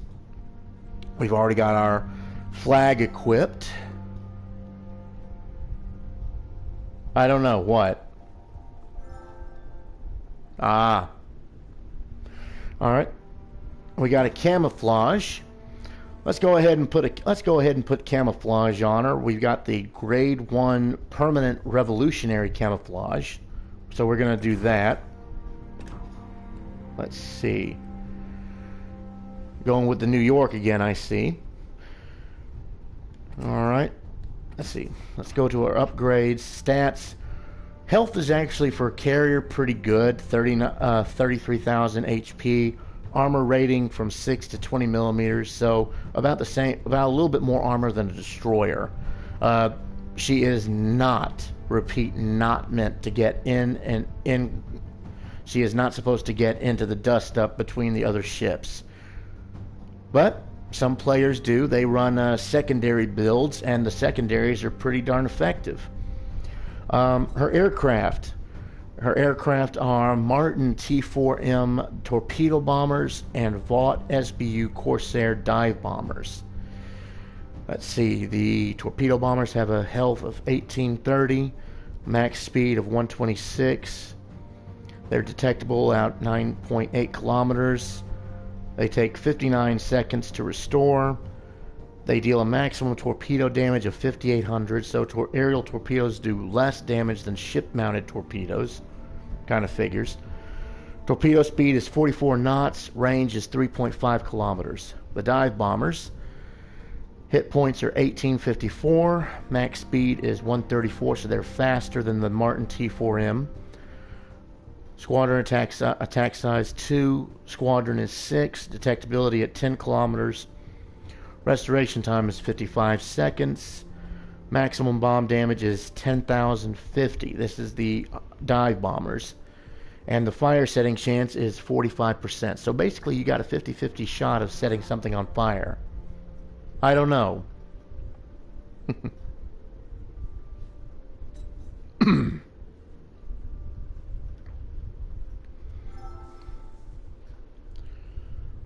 Oh. Yeah. Can't laugh at that one. Well, chuckle, but still can't really laugh at it. Secondary armament. I don't know.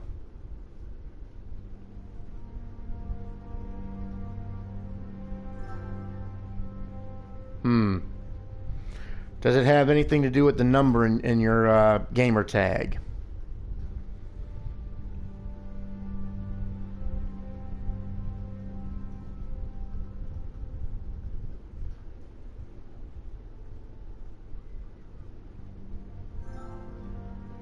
Yep.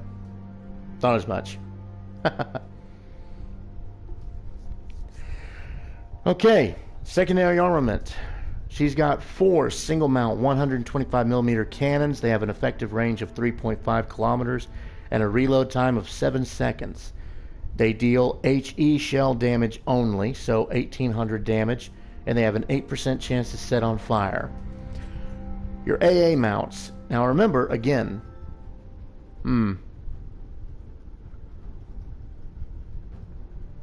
well, there's 50 of them. Let's see. Texas? Ah. Pretty close. Practically a stone's throw over the border. Let's see.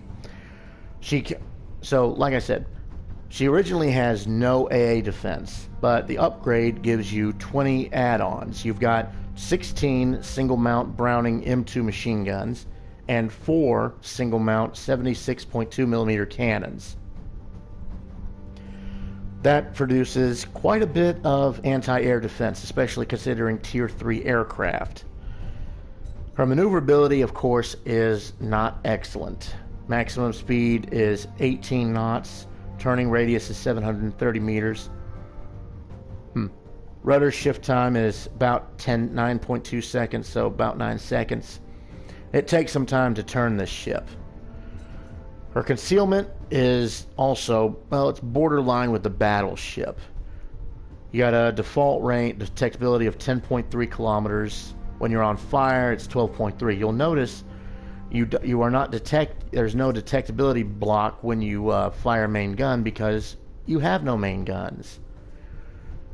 So all you got to worry about is base detectability and when you're on fire. Air detectability is 7.4 kilometers default, 10.4 when you're on fire. Guaranteed detectability is 2 kilometers. So, if you can get your carrier into a smoke screen, You've pretty much got a very stealthy platform. You would think. Okay, taking a look at her armor. Fore and aft is, of course, well, about the same as a destroyer's armor thinness, 6 to 14 millimeters, fore and aft. Actually, let's see. The bottom is 15 millimeters. The plating is 13 millimeters, and the deck ranges from 10 to 13. You got a superstructure, that's actually a small superstructure. You'll notice her smokestacks are all the way to the rear of the ship here. Looks like almost like a floating apartment complex here at the stern. Kind of a makeshift hangar in the midship, and in the fore, you've got the bridge and the control box underneath the flight deck. The bridge is actually the heaviest armored at 17 to 24 millimeters of thickness. So let's see, conning tower bottom is 6, side is 19, top is 13. Side plating is 10. Alright.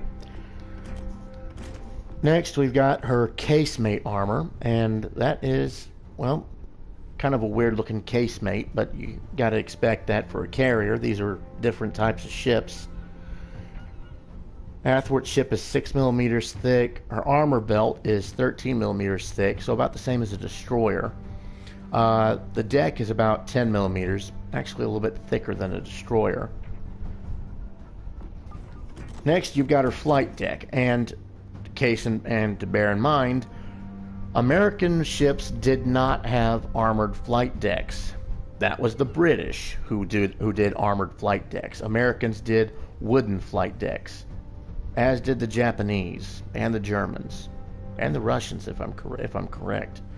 Anyway, the flight deck is thinly armored. You've got auxiliary room armor.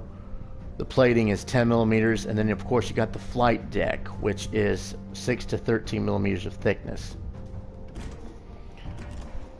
And now you've got her citadel down here. If we overlay the auxiliary room, the casemate with the citadel, you can see for the majority of her citadel, she's below the water. Her citadel armor is a solid at 15 to 16 millimeters, and she's got an armor belt at 17 to 24 millimeters. Hang on. Ah, you unlocked the Ranger. Awesome.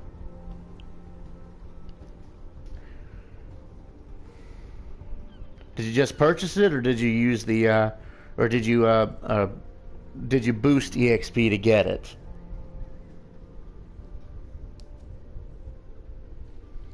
Actually, have you done a match with the Tier 5 yet? Well, if you haven't done the carrier mission yet, I believe there's actually a carrier mission. You will, this is what happened to me. The first victory I got with the Ranger, it actually boosted me practically halfway through the promotion list. I was able to purchase all 3 upgrades in one go. I can understand the grind to get the credits to purchase it.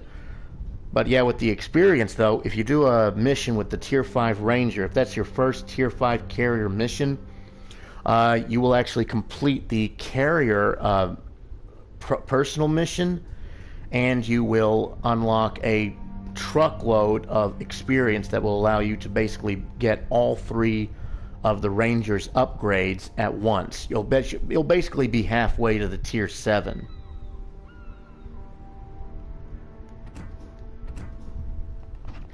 Anyway, I was on armor.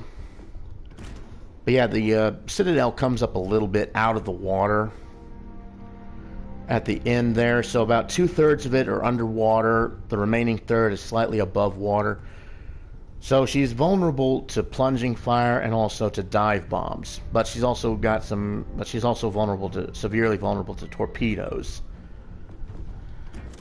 Finally is the overview. She's got tough aircraft. No duh, given it's American. We build to last. Aircraft with above average HP pool, but they are slow. The engines are just not that good. She was the first U.S. aircraft. She was the first ever U.S. Navy aircraft carrier. Langley was converted. Yeah, the Lexington, the Tier 7. That was the Lady Lex. She is. Let's see, the Lady Lex.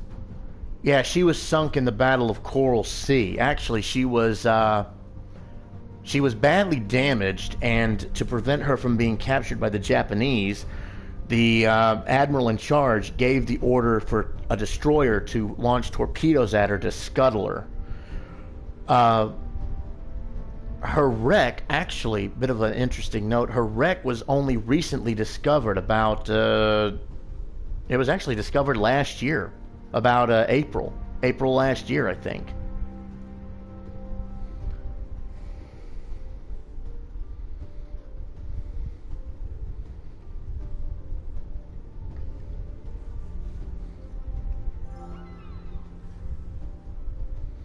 No. She was disabled by Japanese attacks, but towing was impossible.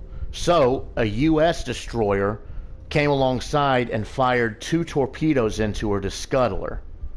It was actually, I think this was basically the only time the United States Navy had to scuttle one of its own ships to keep it out of Japanese hands. The Japanese actually did the same thing during the battle for Midway. Their flagship carrier, the Hiryu, I think it was the Hiryu. It was damaged and burning, but it was still salvageable. But instead of taking the risk of it falling into American hands, the Japanese decided to scuttle the Hiryu just off Coral Sea.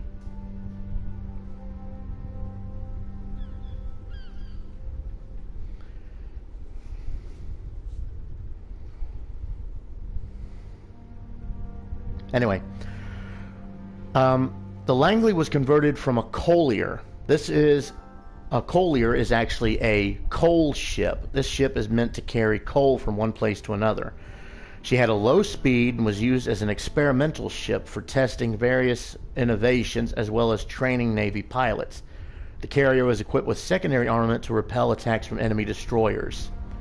She entered service in 1922. Post-World War I, and she was the only ship in her class. And D-Day is easy, June 6, 1944. I know because my grandfather was in there.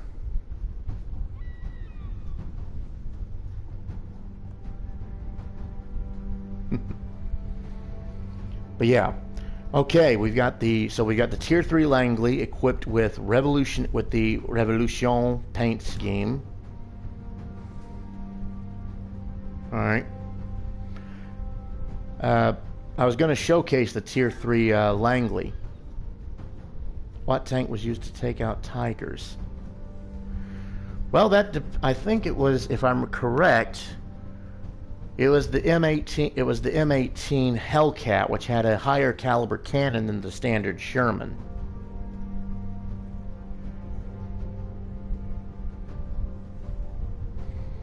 Hence the reason they were called tank destroyers and not actually tanks.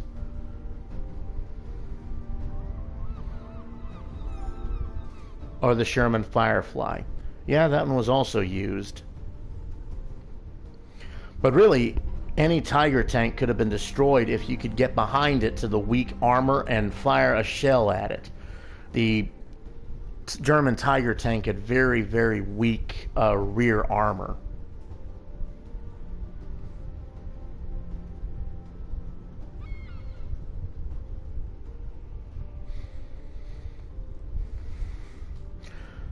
But anyway, you still got the Ranger selected. I was trying to, like I said, I'm trying to showcase the Tier 3 ships. So I'm on the Langley at the moment. Would you mind another ship? When was Pearl Harbor? Oh, December 7th, 1941.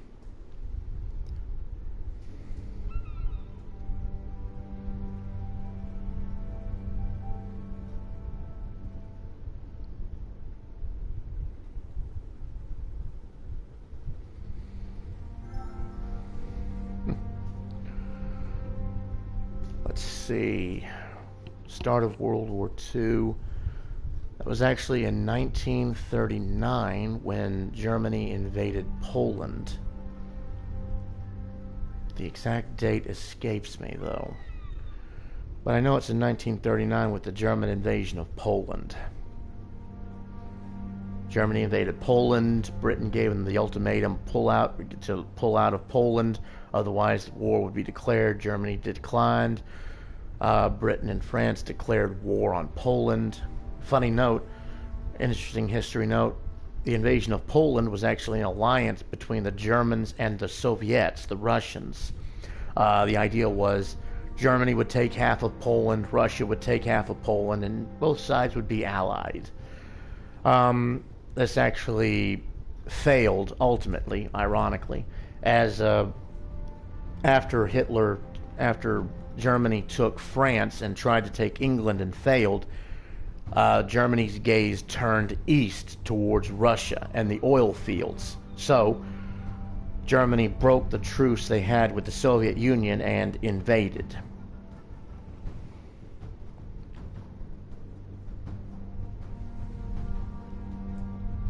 This actually opened up a two-front war, September 1st, 1939. Yep, that's the date exact. Anyway. Ryan, you mind picking a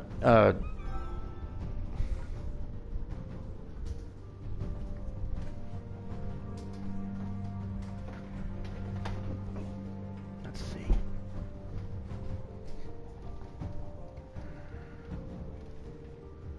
World War II ended.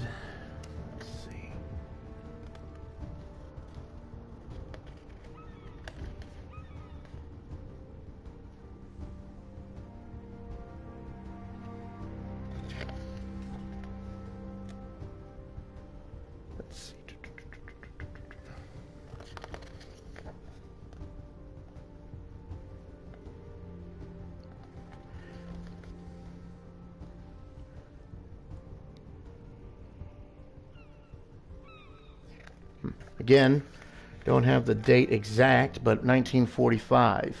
Yep, September 2nd, 1945. Ironically, a bit of interesting trivia for you. Japan, at the end of World War II, was forced to sign multiple peace treaties with all nations involved. It took them until 1951 to sign the last peace treaty, ironically, with the Soviet Union. And of course, by that time, the Korean War was just beginning. Okay, you're doing with the Tier 4 New York. All right. Got the Langley. Boosters are set. We're ready. Let's try and showcase what the Langley's capable of.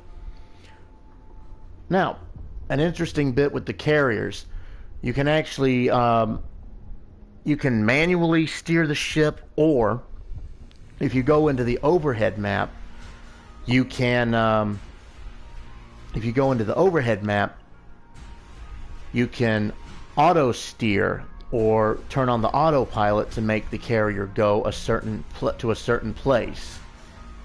This is a way to keep your carrier out of danger. Let's see.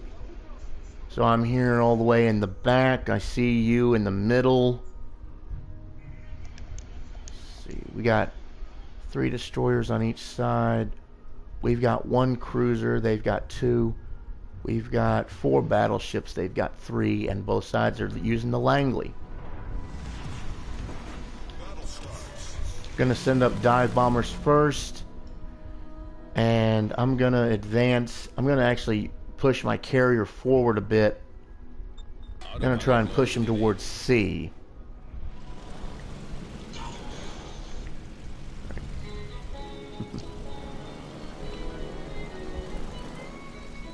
Dive bombers are up. Now, one of the first duties of a carrier plane is to spot the enemy. That is what the carriers do. They advance ahead, spot the enemy ships, see if we can't figure out what's going where. So we've got a Bretang. Attention. Reporting a target position. Let's see. Battleships we spot first. Fire on the enemy warship. Okay, they've already seen that one. And we've got a Visby. Concentrate fire on the designated target.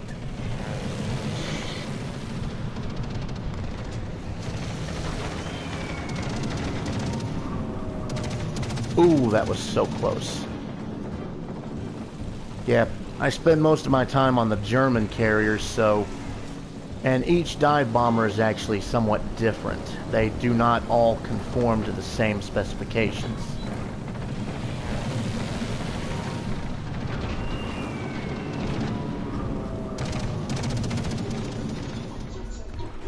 Okay, deploying torpedo bombers now.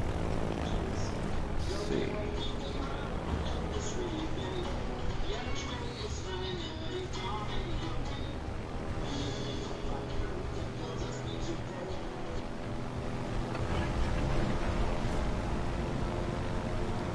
Yeah, we got enemy torpedo bombers harassing the Wyoming.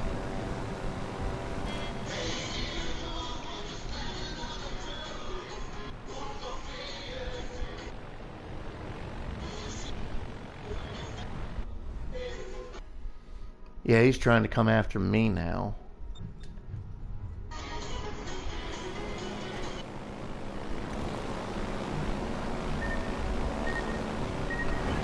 Okay, I got hit by some torpedoes. We're flooding quickly.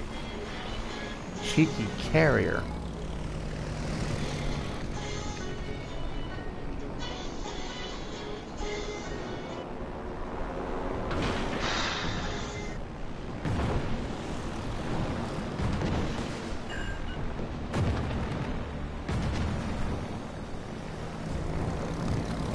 Ooh, the Bretang's nearly dead.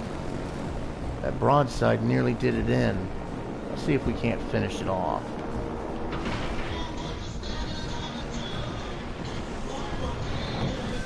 And we got the Bretang and we got first blood.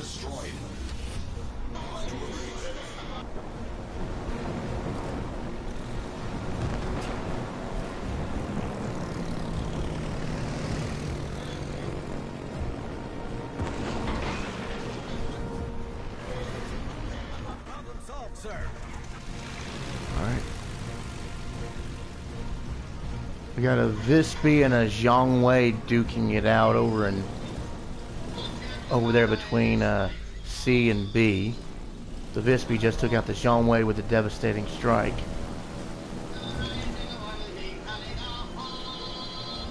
Got torpedo bombers. They're heading again towards the Wyoming. Dadgum, dude, you're already at half health? You've been on the receiving end of some punishment there.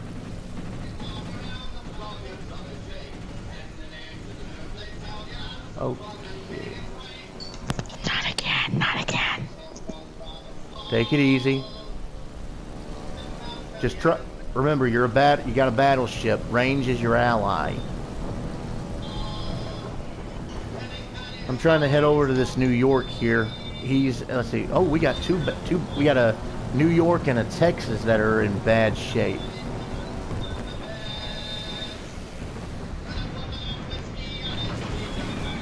Dive bombers going in. We got one hit. Coming about.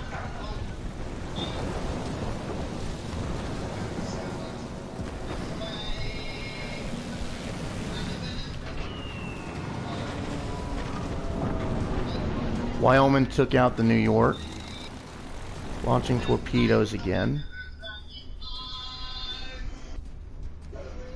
Okay. Let's see.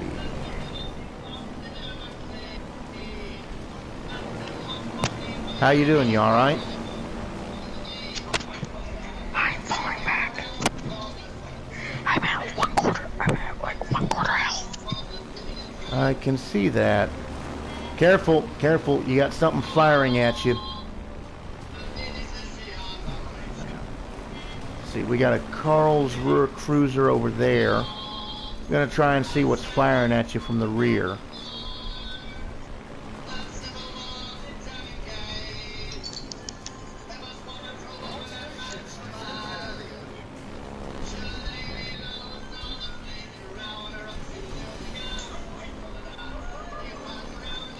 Looks like it's a Marblehead.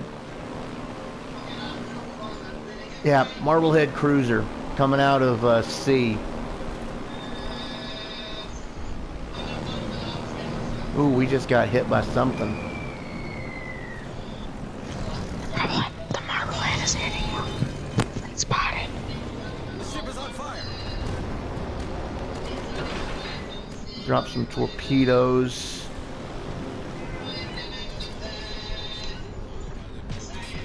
Hang on a minute. I'm gonna start moving again. I don't need to be a dead duck.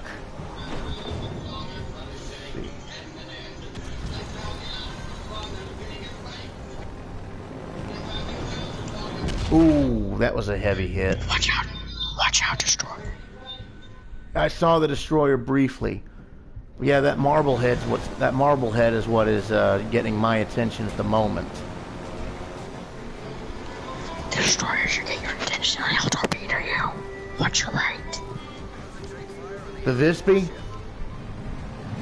Yeah, I think this Marblehead's gonna kill me before I get torpedoed.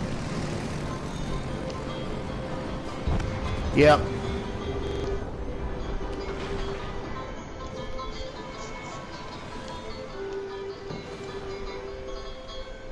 Yep, I'm dead. I still got 3 torpedo bombers left, though. Let's see.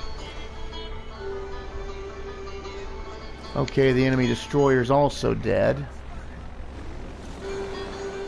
The only destroyer left, let's see, they got a Shenyang. Am I seeing that right? Hang on a minute. Yeah, they got a Shenyang and a Farragut left. They got their Langley and the Karlsruhe. So unless the rest of the team is epically incompetent, which I don't believe they are, we ought to be able to win. We ought to be able to come out on top. Let's see. I'm going to see if I can't use my torpedoes to spot the remaining enemy destroyer and the carrier. Let's see. And there's also a cruiser to find.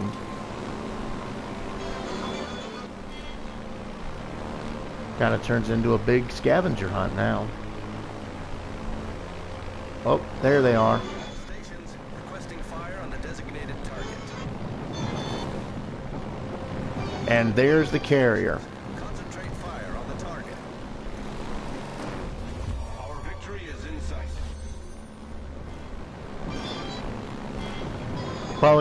It's probably gonna take the last bit of my squadron, but I'm gonna dive bomb the I'm gonna torpedo the Langley. Yeah, I just lost one fighter.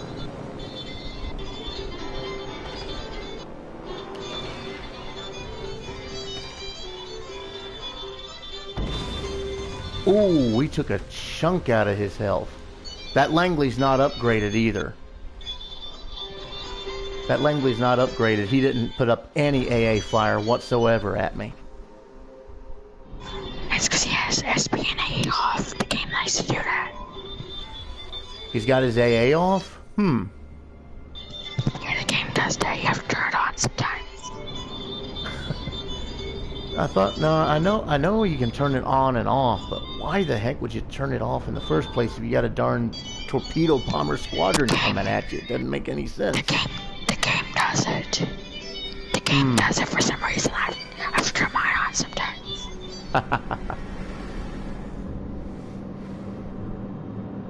It's be like, why is my A not firing? And I look down my bottom left. Mm-hmm. Damn it. I'm trying to cycle over to you.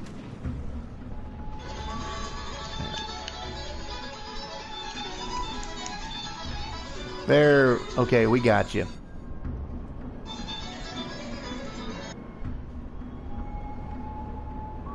Farragut just took out the Piotr Veletsky. Just goes to show premium ships just ain't all that. They can sink just like regular ships.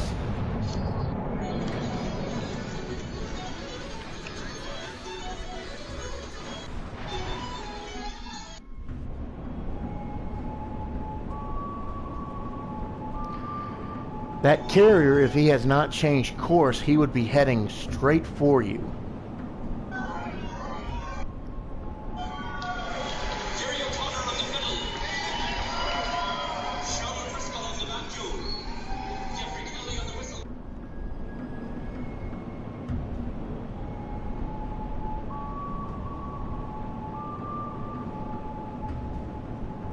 Nice work. Let's give them a hard time. Alright.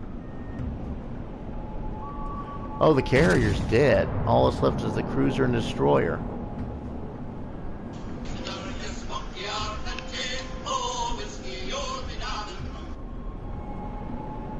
Got a thing for that Irish music, huh? Yes.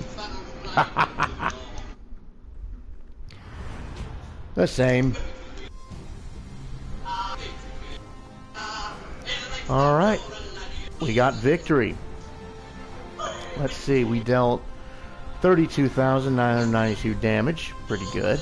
Detected 5, torpedo hit 7, bomb hit 1. Shot down 3, incapacitated 1, destroyed 1, and shot down with fighters 1. And we got the first blood medal. And we have completed Northern Overture. That means we get the Commander Avrova for Azure Lane. Alrighty.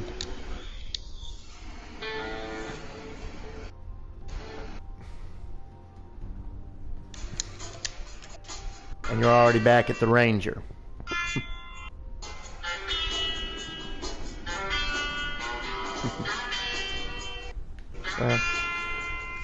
I need to do at least one more battle with the Langley, if you don't mind. Alrighty. Get the Langley for one more battle after this. It's it's whatever goes. The stream will be over after this battle with the Langley.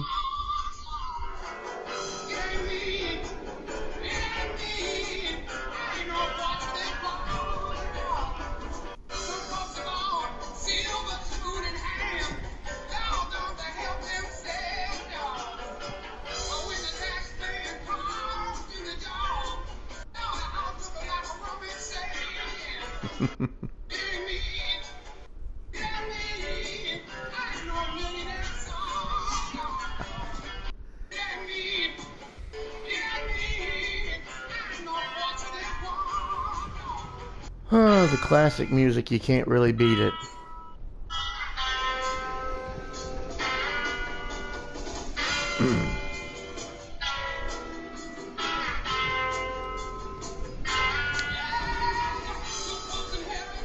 Alright, capture the base. Let's see. We've got 2 destroyers on both sides. Let's see. 3 cruisers, 3 battleships, and a carrier. And again, we got the Langley as both opposing and allied carrier. And we are the only division.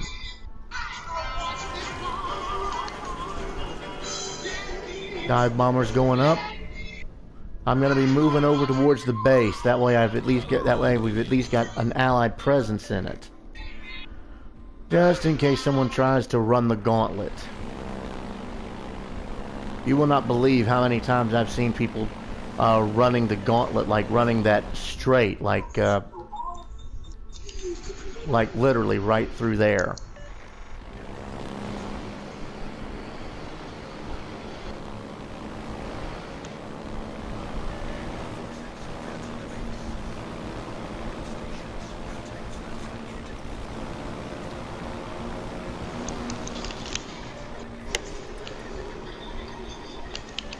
Okay, we got a Danae and an Iron Duke. They're on the British battleship. Huh? Let's kill the British battleship. That's the Iron Duke, right? And we got a Visby here. All stations, concentrate fire on the target.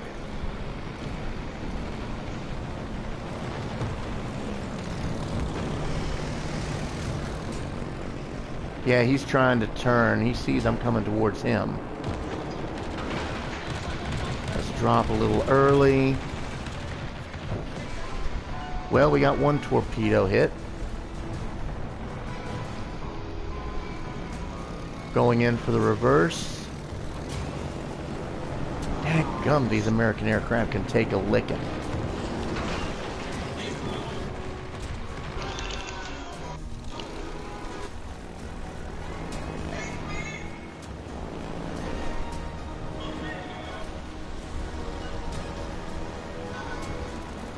You're gonna have to watch out for your left. You got a Visp, you got a destroyer over there on your left.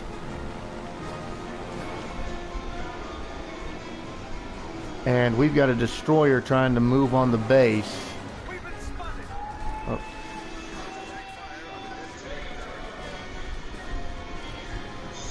See what I tell you? He tried to run the gauntlet and you just got torpedoed.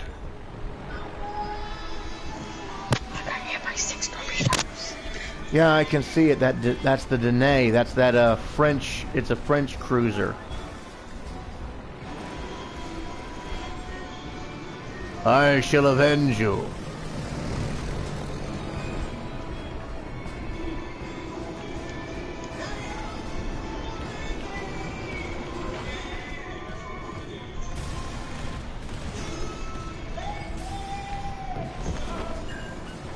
Ooh, that was actually pretty good. Let's see if I can't score a return hit.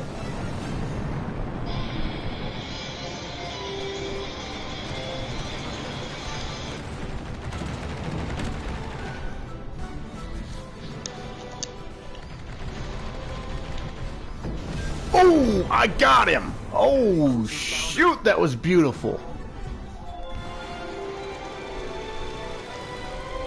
Oh, that was beautiful.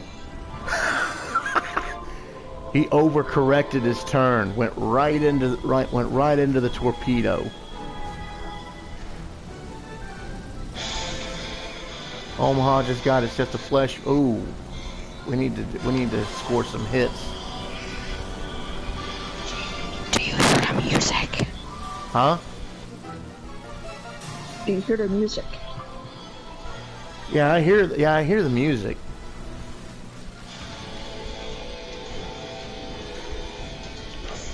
Going after this Congo.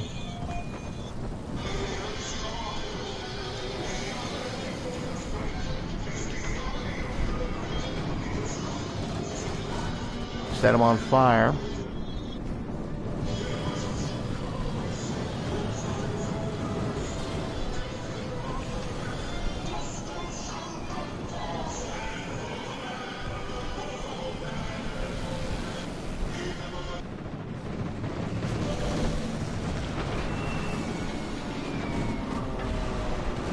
That was 2 more hits. Send up some torpedo bombers. Yep, they just took out the Congo.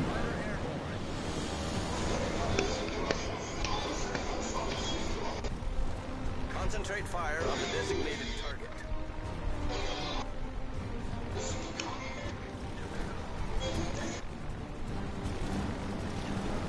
Pointed out the 2 enemy battleships remaining. One's on the east, one's on the west.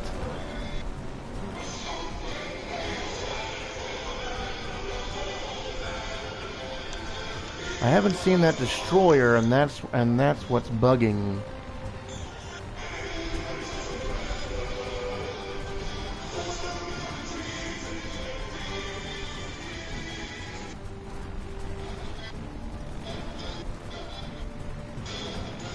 Join Dragon Shaft? Or Iron Dragon Sheath?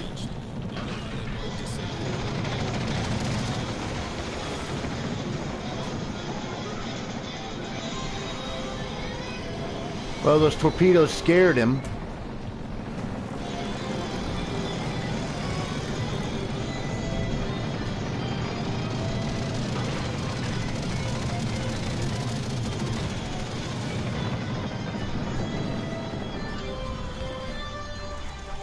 That's going to be a double hit.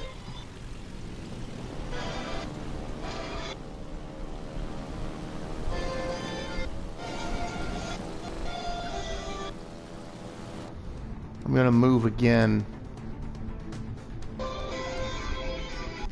Like that. Autopilot mode enabled.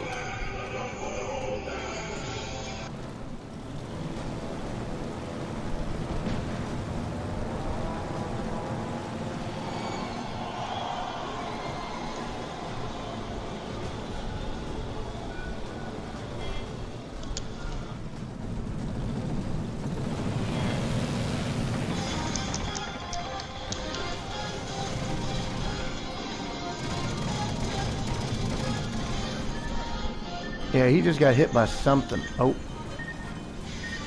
Destroyer. There's that. There's the bugger. Mode disabled.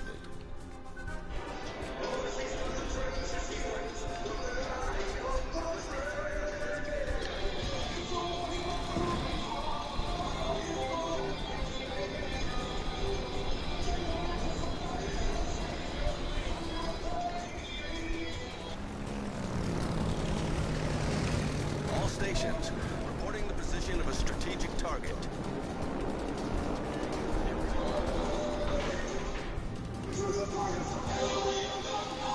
Haha, Sabaton. I was just about to ask if you knew that, if you'd heard of that band. That is one of my all-time favorite bands because they add history to their songs.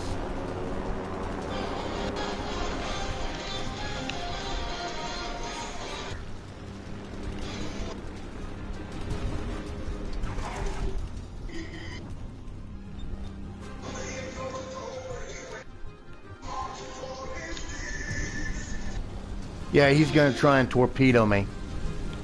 Concentrate fire on the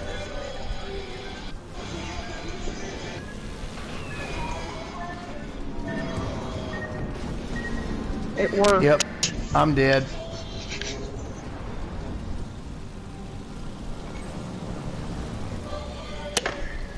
But I'm still in the air. I've still got some aircraft. I can point them out. Oh, nope. Looks like the battle's over. Well, I'll be darned. We pulled it off. We got a victory right out. We pulled it up to a victory. Oh, that means we captured the base.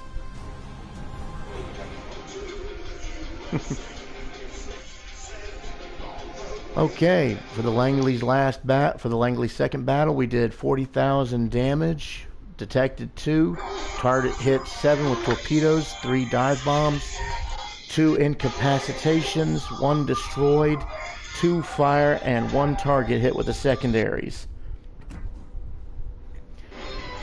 Alright. Alright, everyone. That was the Tier 3 secondary match. That was the Tier 3 second carrier match. I hope y'all liked the stream. Y'all be sure to hit that like button and subscribe. Lance Mechanist signing off for the night. Y'all have a good day.